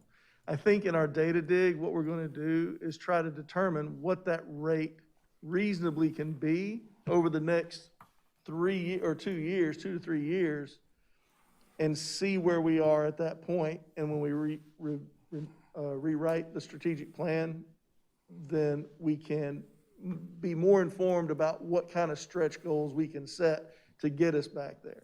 So you're right, that's a crystal ball question, and that's my very vague and nebulous answer. 7 years that's a frightening. It is a frightening number. If we're considering a 2 to 3 year potential learning loss, that's anywhere from 2x to 3x. Right. The And loss. there's lots of theories out there about that. That's just one I've read. Sure. Dr. Phillips, do you mind if I add one thing? Sure. That's the reason we wanted to get the interim data at the end of September and the beginning of October, so we understand truly where our students are right now, not going off that number from the spring, but we hope that we've made up some ground too with our summer programming, and really, we hope for a really strong start at school, and so it's been a little bit rockier than we anticipated, but we do hope to get a more clear measure that will help us set those goals. Yeah, so to be clear, just for everybody in the audience and watching at home, the numbers you have on the screen are just, they're hypothetical numbers. They're not, that's not Right. actually This the is- data that you're talking yes. about. But I would guess systematically, it would show that we're showing progression, at a certain rate, and then, of course, we take a step back, and then there's going to be a recovery rate, and hopefully, we'll be able to advance that. But obviously, we're doing this in a time of restricted funding as well. There's only so much we can spend the dollars on as well to stopgap that measure. Well, and to Ms. Gaskins' point, I think we've done quite a bit already since last spring that I think we're going to find is moving the needle a bit, and for a large number of our students. I mean, this summer was our largest summer programming probably in the history of the school district, and we will be doing that another 2 years, another 2 summers. So there's still a lot of that work to still be done.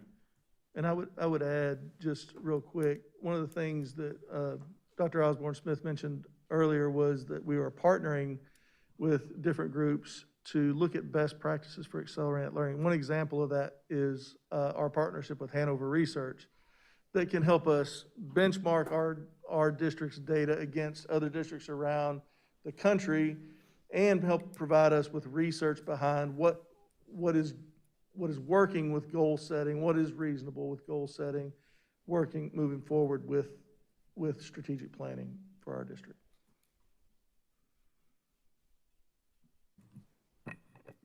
Hey, this is Jada. I have a question. So our current strategic plan is 2018 to 2021, but I noticed this one doesn't officially begin until 2023. How were those last couple of years here? How were those goals established? So were just numbers that we put on the page. This is not actually what you would see listed on the current strategic plan. So when the COVID happened, it was our second year of the strategic plan that we currently have. And with that disruption, we were not able to focus like we would normally do on our priorities because our focus was on safety of children and staff. So our goal here is to use the full 5-year cycle, that we're normally granted by the State Department, to really hone in now in our last 2 years to achieve the goals that we want to. So we're adjusting the targets that you see. I think on the strategic plan online, what you see is up to 2021. And so we're going to adjust the plan to add the 2 years that we normally would have in a strategic plan cycle. Okay. I'm just kind of curious. So what part does the board play in this and the goals? Because I remember, way back in 2017, when we started the strategic plan cycle, as a citizen, I was sitting out there. But the board got all kinds of information about reducing class sizes, graduation rates. They got a thick 3-ring binder, and they set out there with the SLT. They got very detailed information, expanding programs.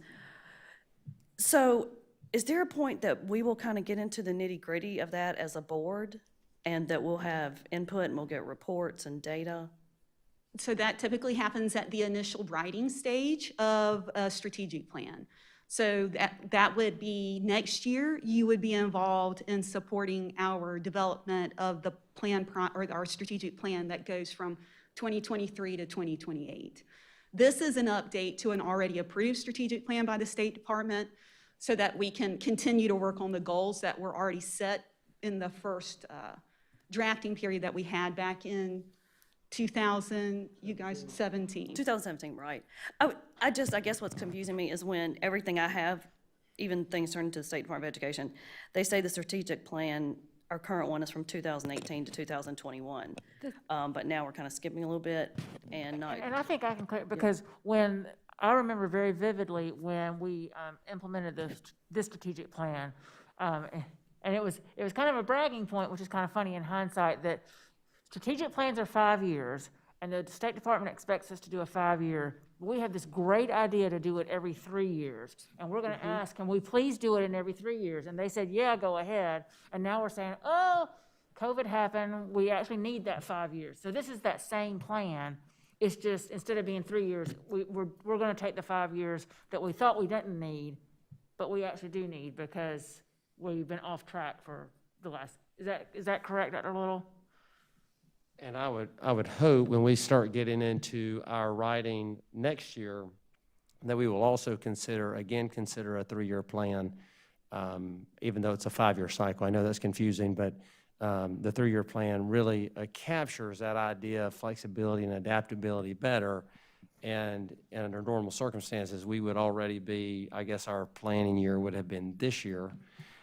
We do also have to consider one thing, just to say that to do our strategic plan and our Cognia accreditation in the same year may not be the wisest of decision points. as Dr. Osmer Smith and Dr. Shane Phillips are sweating profusely now that even the possibility of doing both of those things at the same time. But it's really just an extension of that, and we'll share that, obviously, with the board. You'll have opportunities to comment and give feedback. So are we trying to change it so that we're not on the same cycle as Cognia? It was very helpful last time to get the accreditation feedback first. I'm sorry, switch gears on you. It was very helpful last time to get the accreditation feedback last time and then develop the plan. And so that cycle is going to work out for us again this year.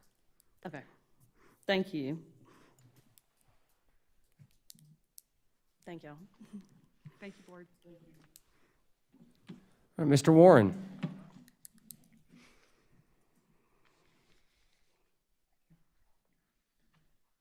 Thank you, Dr. Little, Madam Chair, members of the board. Excited to be here tonight to provide another month of updates from our building plan. Lakeside Middle School, tracking along very nicely. You see here all the cap sheet on the roof. Pretty much the whole facility is complete. A little bit of area left to do down here in the fine arts area. Dance room, music room, locker room spaces, but very close to being complete with the entire roof on that facility. We actually just had an overhead inspection last week with the Office of School Facilities, passed that with flying colors, got very good reviews from our inspector on the work that has been done so far at Lakeside. Another overhead shot there you see. This obviously, as you know, a prototype from Beechwood and the new Pillion Middle School. This is a shot of the back parking lot. This will be the teacher parking area. Doing some site work there, preparing that space for asphalt and curb and gutter. You see back here the maintenance and storage facility for Lakeside. Of course, the school is always very excited about having a lot of storage, and we provided that for our new schools through this program, which has been a very nice addition. What you see here is where a lot of the work is happening right now at Lakeside. This is the athletic field you see out here to orient you. This is Old Cherokee Road right out here. So you see we're doing a lot of site work there, preparing the track and the athletic playing field here at Lakeside. There'll also be a athletic building out here to access for our athletes and coaches for restrooms and storage, which is something that they're very excited about. You see on the next photo here, this is the culvert that was installed to traverse 14 Mile Creek there. There will be a little bridge over that heading from the athletic fields down to the school. The courtyard, much like New Pillion Middle, much like Beechwood, a great outdoor space for the students and staff to utilize during the school day. A lot of the concrete there is done. You see all the site lighting is done. Right now we're working on putting in some irrigation there to make sure we can keep that space nice and green for students and staff at Lakeside. Just another shot here of the courtyard looking out from the cafeteria. This is the inside of Lakeside. You see all this material here waiting. This is all the ceiling tile that they were waiting on. Once we passed our OSF inspection last week, we're able to roll and get that ceiling tile dropped, which is always a big landmark for our contractors to be able to get to that point and get that dropped and allow them to move on to other activities inside the building. This is the cafeteria. You see the terrazzos taking shape. Getting pretty close to being grinded and polished like we do towards the end of the project. You see the stage here at the cafeteria, serving lines, the casework here on the columns is going to really stand out and look very nice in this facility. Shot here of one of the science labs. You see all the casework is in. We have the drying racks, cabinets, countertops. All that is installed. VCT is installed and ready. Here, this is a picture from the guidance suite. Just waiting on carpet. Paint has been done, so lots of progress there being made. You see right now, as we speak, ceiling tiles being dropped there since the inspection. Moving to White Knoll High School, just a real quick overhead. We talked about this last month. Of course, we gained occupancy there at their 32 classroom addition, just kind of showing you that the grading's been done there, done some seeding, grass that in. That'll take shape here very soon. Been there several times since school has started, and they are really maximizing that space. Lots of progress has been made here at the White Knoll Performing Arts Center. You see here looking down the brick and how it matches and blends well with the building. The front entryway, the columns and all are there. Another shot of the front entryway of that Performing Arts Center. Been working very closely with the drama teacher there, fine arts director at White Knoll High School, administration team, just planning for that space, talking about things they might need to utilize that, and once again, lots of excitement in the White Knoll community for that Performing Arts Center. That's going to be great. It is. Again, it's amazing how the sports field and the Performing Arts Center bring the communities even closer together. And I think we forget our schools are anchors in times of trouble, so I'm very excited about that. And it's a great facade from the front, so thank you. It's a shot here of the entryway, side view looking down. Inside the theater, this next photo here kind of shows a nice touch, the stone going up the columns. Inside of the theater is a very nice aesthetic touch that is completed now, that is going to really stand out in that space. All right, moving to Gilbert. Once again, you ride down Two Notch Road right out in front of Gilbert High School. It's starting to really stand out and look like what it's designed to be, which is a performing arts center for the Gilbert area and also a weight room and wrestling room addition. You see looking down here to kind of help orient you, this is, once again, the Performing Arts Center. Here, you have the connection to the school. There'll be a pathway there where you can move down to the Performing Arts Center. Right here in the back, on the left side, you have the weight room. The wrestling room addition is here. The black box is this space right here. Of course, we have locker rooms and restrooms and things as well that are taking shape and progressing very nicely. Here you see that the roof deck is on, the weight room and wrestling room. Once again, working with Coach Leapart very closely and his team there, working through equipment and what they're going to need for those spaces, and they're playing a very active role in helping us get that project completed as it should be. Lake Murray Elementary School, finished up some roofing there, that we got the vast majority of that done over the summer. We put some finishing touches on that work there. Carolina Springs Middle School, we've broken ground on Carolina Springs and their 6 classroom addition. 2 classrooms coming off of 3 hallways. You see the footings going in, rebar going in. This is actually Edcon Construction, who is the same company that built Carolina Springs Middle. So, of course, very familiar with that school and the construction aspect of it. Gilbert Middle, we've moved forward there. You see here, this is the additional 32 staff parking spaces. Should see asphalt there very soon, if not already. I didn't get by there today, but that was, of course, the rain can slow that down. I showed you this photo last month. This is their canopy and the grass seed coming in there. Gotten a lot of compliments on this addition. The school's really excited about it, and especially days like today.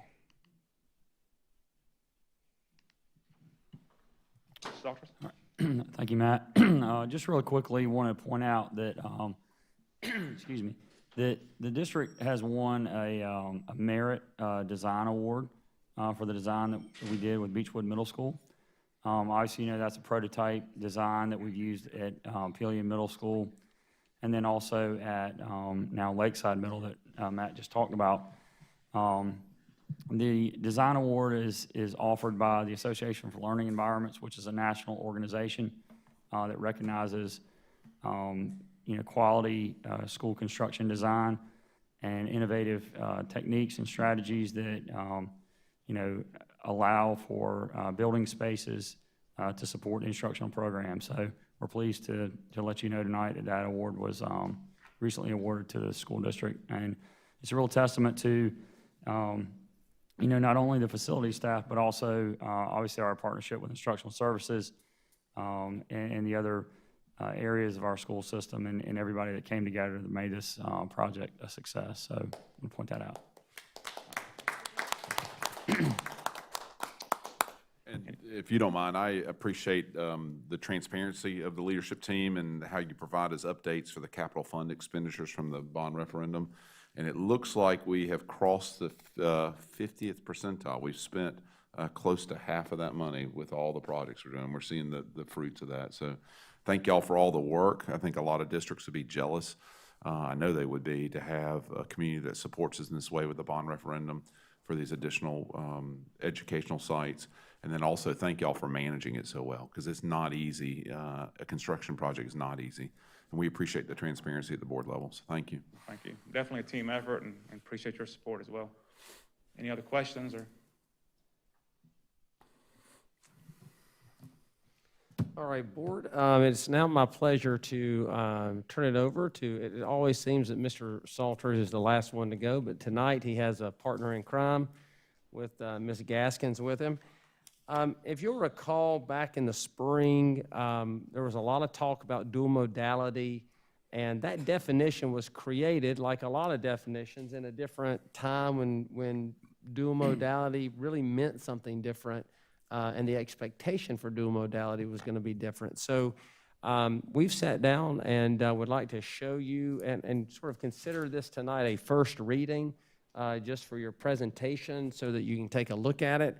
And then we'll actually then in October come back together and finalize the plan. But we wanted to make sure you had a time tonight to see this, react to it, give some feedback over the next month, and then we'll try to bring something then, a final draft in October. Thank you, Dr. Little. I would start out by just reminding the board, briefly, during the budget process, we came together and set priorities. And one of those priorities was around employee retention and recruitment. And that was a big push for the board. And we did a number of innovative things in our budget to highlight this and support these efforts. And we believe that this strategy that we're about to present to you tonight as a recommendation for you to consider furthers this employee retention and recruitment of our employees. And so what we're proposing in general is a payment for dual modality for our certified employees, and then a payment for our other staff. And before we get too far along, I'm going to take a pause here for a second and let Ms. Gaskins explain to you a little bit more about dual modality. Sure, and I'll just read from the bill that Dr. Little referenced, Bill 704, a portion of that. The joint resolution prohibits school districts from assigning a teacher to deliver instruction to students simultaneously in person and virtually, also known as dual modality instruction, unless it is necessary due to extreme and unavoidable circumstances. In the event that a school district determines it necessary for a teacher to deliver dual modality instruction, the school district must provide additional compensation to the teacher. And as Dr. Little already alluded to, when this bill was passed, we were in a very different time. Things were looking up with COVID. Last school year, many districts had teachers teaching both in their virtual academy and face-to-face. We did that with some of our positions in Lexington 1, but in other districts, teachers were responsible for both. And so that was some of the context around that bill as well. But what our teachers are doing right now certainly fits this description. They are working very hard to provide quality instruction for both the students in their classrooms and the students at home. And the absences related to quarantines are very significant. Nothing like we see with a typical illness where a student may just miss a handful of days. And so it is essential that we continue to expect our teachers to provide really high quality quarantine instruction, but also give them the resources and the compensation to do so. So I'm excited about the proposal that Mr. Salters just shared. Some of the ways that our teachers are providing the dual modality instruction, they're all expected and are doing a great job with a week at a glance, where they're spending a great deal of time outlining the expectations, the resources, the assignments for learning, so students can all stay up to date, whether in person or face-to-face. Some are having students Zoom in, they're videotaping their lessons and posting those. They're creating office hours and meeting with students during the school day. Many of them are outside of school hours, spending a lot of time interacting with students and families, whether it be by email or by phone. All of our instructional staff are really pitching in to support dual modality instruction, whether it be helping with planning, small group lessons with students. So this goes beyond just our teaching staff. So many people are pitching in an effort to keep students up to speed while they're in quarantine. And so I'm sorry, go ahead. Okay.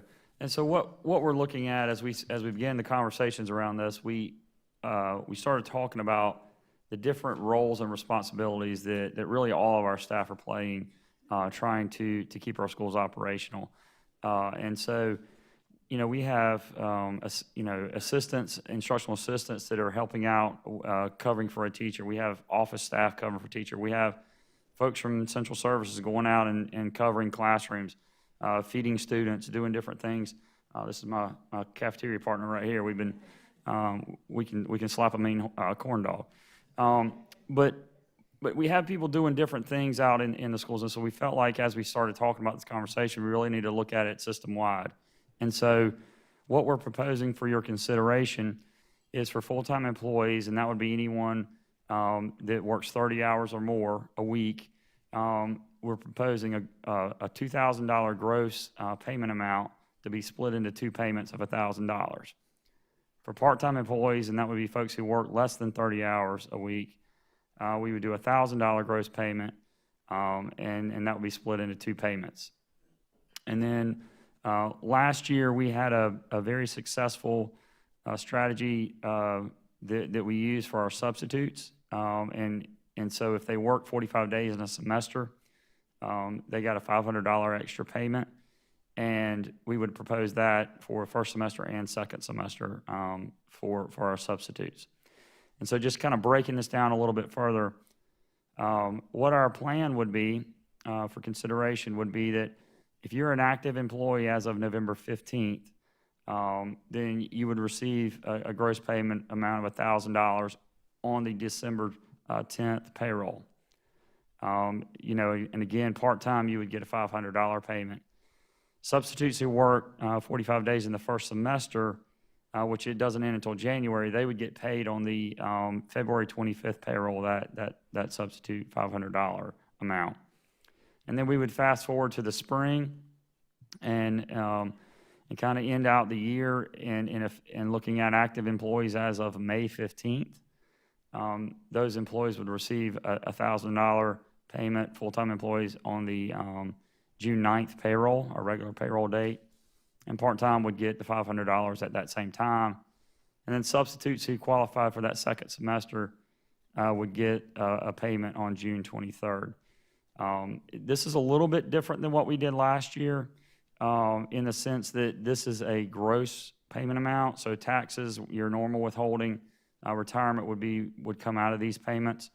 And we would expect the average payment amount to end up being around $700 to $750 per employee for these amounts.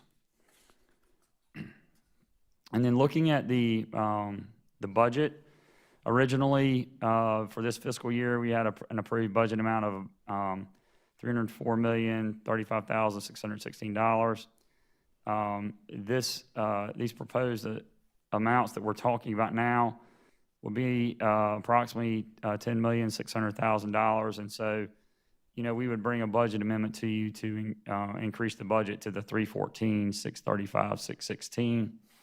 And we would look to do that in October so that we would be prepared for making these payments in December. And we would propose, as we did last year, to pay for this these payments out of our surplus from this current fiscal year that just ended. And so that would be the strategy we would use to fund this. Dr. Powers, I know you had a question earlier. Be used for this? They potentially could be, but we have the funding available through the surplus and general fund, so Okay. we would use that. Our ESSER funds are all allocated to various activities that we've already talked through, and are plans submitted to the state. Gotcha. And in the process of being approved. So we would look to use the surplus for that. And then would every employee of the district be eligible for this, even if they wouldn't have to demonstrate that they've supported dual? No, sir. It's So just you have really everyone. two groups. You have teachers, certified staff who are really involved in, Yep. in dual modality. And I can tell you that if you're a classroom teacher, you've had kids on quarantine that you've dealt with dual modality. And so, and then our other teachers and support staff are all pitched in some way to address and support keeping our schools open. And so anyone that meets these criteria would receive the payments. So you talked about from the surplus, did that come from additional revenues or decreased expenses? And so that's a great question, Dr. Guyton. And so we had a combination of things that happened this year. We had some additional local revenue that came in that was slightly over our budget anticipated amount. We were a little conservative on our revenue projection given COVID, and we felt like people probably wouldn't pay taxes, and that didn't happen. They paid taxes, and our revenue was supported there. We did have some monies that were offset using our ESSER funds and CARES Act money. If you recall, we had a COVID leave category that was a big chunk of that money. And then we had some other expenses that were budgeted in general fund for last year that we were able to offset by using CARES or ESSER. And so the general fund expenditure did not have to occur. So those were kind of offsets that occurred. And then in general, we had some things that happened that you may or may not expect, but if you think about it, it would kind of make sense. Like our power bills were not what they normally are. We had half the students in our classrooms, when we were in the hybrid model. We were using half of the water. We weren't flushing as many toilets. I mean, just all these things added up. And when you have, multi-million-dollar power bills in a system our size for, over 5 million square feet of buildings, those things add up over time. So different things like that contributed to the surplus. Additionally, one of the things that we've been working on that we've talked with you about in our budget process is our payroll budgeting. Previous to me taking over, we always budgeted at 100% payroll expenditure. When I took over, we started a process. If you recall, last year we did 98%. This current budget year, we shifted that down to 97%. Well, last year when we budgeted 98%, we only hit 96.5% of payroll fill rate. So that's a gap of source of extra, under expenditure, if you will, that was available as well. So we monitor that very closely. I'll say I kind of joke with Ms. Price down there. She's doing a really good job of filling these positions in her HR team. So I keep reminding her, we hit 97%. That's what we're budgeted at. But she's got them rolling on. Let's hit 100%, and we'll. Well, and that's obviously we want teachers. We'll budget differently in future years. But anyway, it has been an effective strategy, and we did go down this year to 97. But as we say, if we miss that, we can tweak that target going forward. But that's a source of where the revenue has come from. Yeah, I've kind of beat this drum in the past, and I'll continue to beat the drum. It's so much better to make decisions in a time of abundance than it is in a time of scarcity. And this is just an absolute beautiful picture of what happens when your community and your school district and your teachers and all the people serving children get to work together. We get to provide unbelievable schools. We get to give bonuses and payments to staff who are so deserving of it. And so it's just an amazing interplay of all of those things. And we didn't get here by happenstance. We got here because of the decisions that were made prior to us, that we got here because of the educators and the administrators and everybody and housekeepers and everybody who came before us to get us to a place where people want to come to. And so we get to make decisions in abundance and not in scarcity. We do think this will also continue to communicate to not just the current employees that we have, but other employees in the Midlands, that the place that is a lucrative place to work and will nurture and support and guide and develop you as an employee and care about you as an employee. So those are all strategies, where it'd be like the Best Self program or the Self program that we're working as well for our lower paid employees, those kinds of things. I mean, it's part of those overall efforts. And what I really appreciate about this plan is one of the things, and actually Ms. Freeman, I'll give her a lot of credit in terms of thinking about this and conceptualizing it as a retention strategy. But I think having the payment date on December 10th is a really good payment date for our employees, as the holidays can be also a stressful time. And I think having and for the non-substitutes, I mean, and then to grab June the 9th, right as the school year is ending. I know many people schedule vacations for that period of time, just the next week over. And so give them an opportunity to have that as they're thinking about their summer vacations as well. So I think the timing of it works really well for those types of things. And Dr. Little and Board, just as a reminder, we'll bring this back next month. I'm happy to entertain questions, obviously this evening, but along the way, if you have additional questions over the next few weeks, prior to next month, be happy to answer any questions related to this conversation.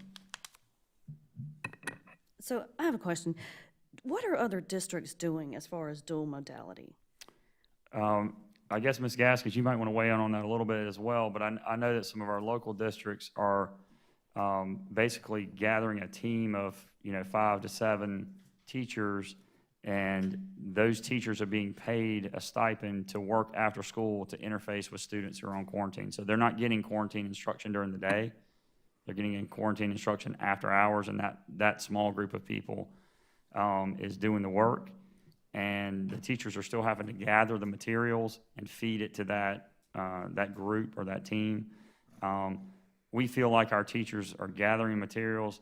They're the ones closest to the students. They're doing the work. And so we felt like this strategy would be better to distribute that work where it's being done. So I don't know, Ms. Gaskins, do you have a comment on other strategies?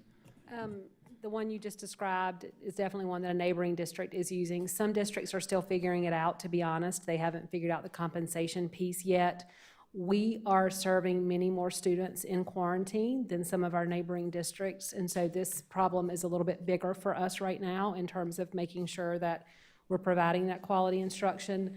There are some districts who are offering a larger supplement, but those teachers are responsible for teaching both their face-to-face students and students in the virtual academy in that district. So daily, they are teaching both students at home and in the virtual academy, and it's not just the case of the students who are in quarantine. So when you say someone got a larger supplement for teaching both students and regular school, so when they got their stipend, did it go just to those teachers doing that, or was it given out, as this is, to every employee? I would have to do more research on that, but I believe it's just the teachers doing it. So this is my concern with this, is that, so say, as a bus driver, I know I may be assigned an additional route for a week. So I'm working, an hour and a half longer than the other bus driver. So at the end of that week, I get paid for an hour and a half additional time each day. Whereas the other bus drivers who weren't working those extra hours, they didn't get anything extra. And I don't know how our teachers feel about the ones that are doing dual modality. But if there's a teacher across the hall who is not doing dual modality, and they are, but everyone gets the same thing, and not to mention, the way I read the law, it says that additional compensation will be provided to the teacher. but they're getting the same compensation as everyone else. So, I mean, that's just, I was wondering how other districts were doing it. We're seeing pretty much, I mean, we can go back and look, but I would venture a guess to say that there's not a classroom that has not had a child quarantined out of it. So to say that a teacher's not dealing with quarantined students across the hall is not accurate. I'm dealing with quarantined students, you're dealing with quarantined students. You may be dealing with 15 today, and I may be dealing with 5. Next week, I may be dealing with 15, and you may be dealing with 2. And so our approach to this is to recognize that all teachers have dealt with this, and we're going to recognize all teachers' efforts and pay them the $2,000 over the 2 payments. That was our approach. We certainly can entertain other options, and that's why we brought it to you for consideration. Thank you, I appreciate that. Well, and I think this takes into consideration too, you know, I mean, like I know, Mr. Salters, you said that you've gone and helped in the cafeteria at a couple of schools. And I know Central Services has gone and filled in either teaching classes or helping out. You know, we have teachers that are going and keeping a colleague's class for a little while. So I think that I like this because, I mean, really right now, for the last 6 weeks, today's day 25, I think, for 25 days, it's been an all hands on deck situation where everybody is doing everything. I mean, they're just maxing out what they can do to make sure that everybody stays afloat. And so I kind of like that, you know, the bus drivers are doing extra, the housekeepers, my goodness, they're working their tails off, you know, keeping this, you know, the schools up and running. So I mean, I kind of like the idea that we've recognized that that everybody is doing something to make this work for the last 6 weeks. So. And I think I would add to that this is extrapolated over a year as well.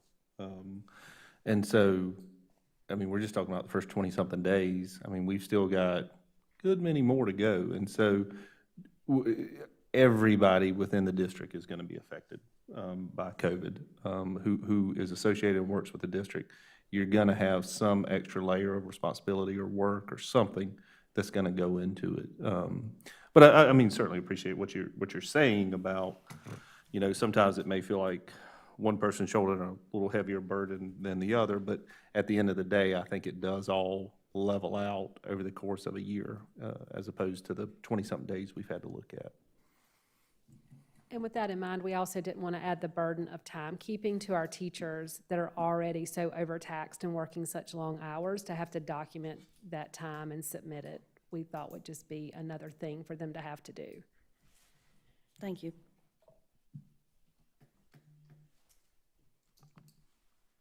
Dr. Little, anything else for your report? No, ma'am. I'm glad we got to end on that tonight. That was good. Yes. All right, board, just a couple of quick items under new business. I just wanted to mention that next month we will, we have a vacancy on the Education Foundation, and we'll be talking about that. And then also, I just wanted to mention that the South Carolina School Board Association Delegate Assembly is coming up in December, and on December 4th and 5th. And we have to certify our delegates and submit those to the School Board Association before November 15th. And so we just have one more regular board meeting before the 15th. And so we will need to certify our delegates at our October meeting. And so if you're interested in serving as a delegate, and we're all eligible to be delegates, our school district actually has 9 votes at the delegate assembly, and there's 7 of us. And so we will need to designate our delegates. And just keep in mind that the delegate assembly takes place in Charleston at the conference. And I believe that registration for the conference just opened today or yesterday. And so if you're interested in attending the conference, let Ms. Halliday know and she can register you. You don't have to participate in the conference, I don't believe, to be a part of the delegate assembly. So if you want to be a delegate and want to drive down to Charleston that day for the delegate assembly, I think that that is probably fine.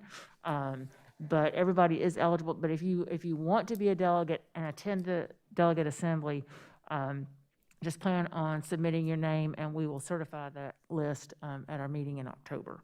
And the role of the delegate assembly is to vote on the recommendations that are presented to us at that time, and we will receive those recommendations probably in the next week to 10 days, I would think, so. All right, and very briefly, I'm going to ask Ms. Henson if she would give us a quick little, like 1 minute. She and I both attended the South Carolina School Board Association Law Conference at the end of August, and I was going to let Ms. Henson just share one takeaway from the conference. Oh, goodness. Well, I have two, but I'll share one. I think one thing that really stuck out to me that I've taken back with me and shared even with my students at USC is where we are with student speech. In the past, student speech on campus has been it, but now we have social media and a lot of different forms of technology where they can speak to other students, other peers of theirs, speak about teachers, speak about their schools, and like how that legally, what the schools can do for that. And so that was really eye-opening for us regarding student speech. And I also attended a FOIA session, which was really good for me as a newer board member, just to learn about all of the logistics of that.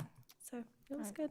Thank you. And Ms. Henson and I are both attending a regional training session tomorrow evening, or excuse me, Thursday evening. It's only Tuesday, isn't it? Thursday evening.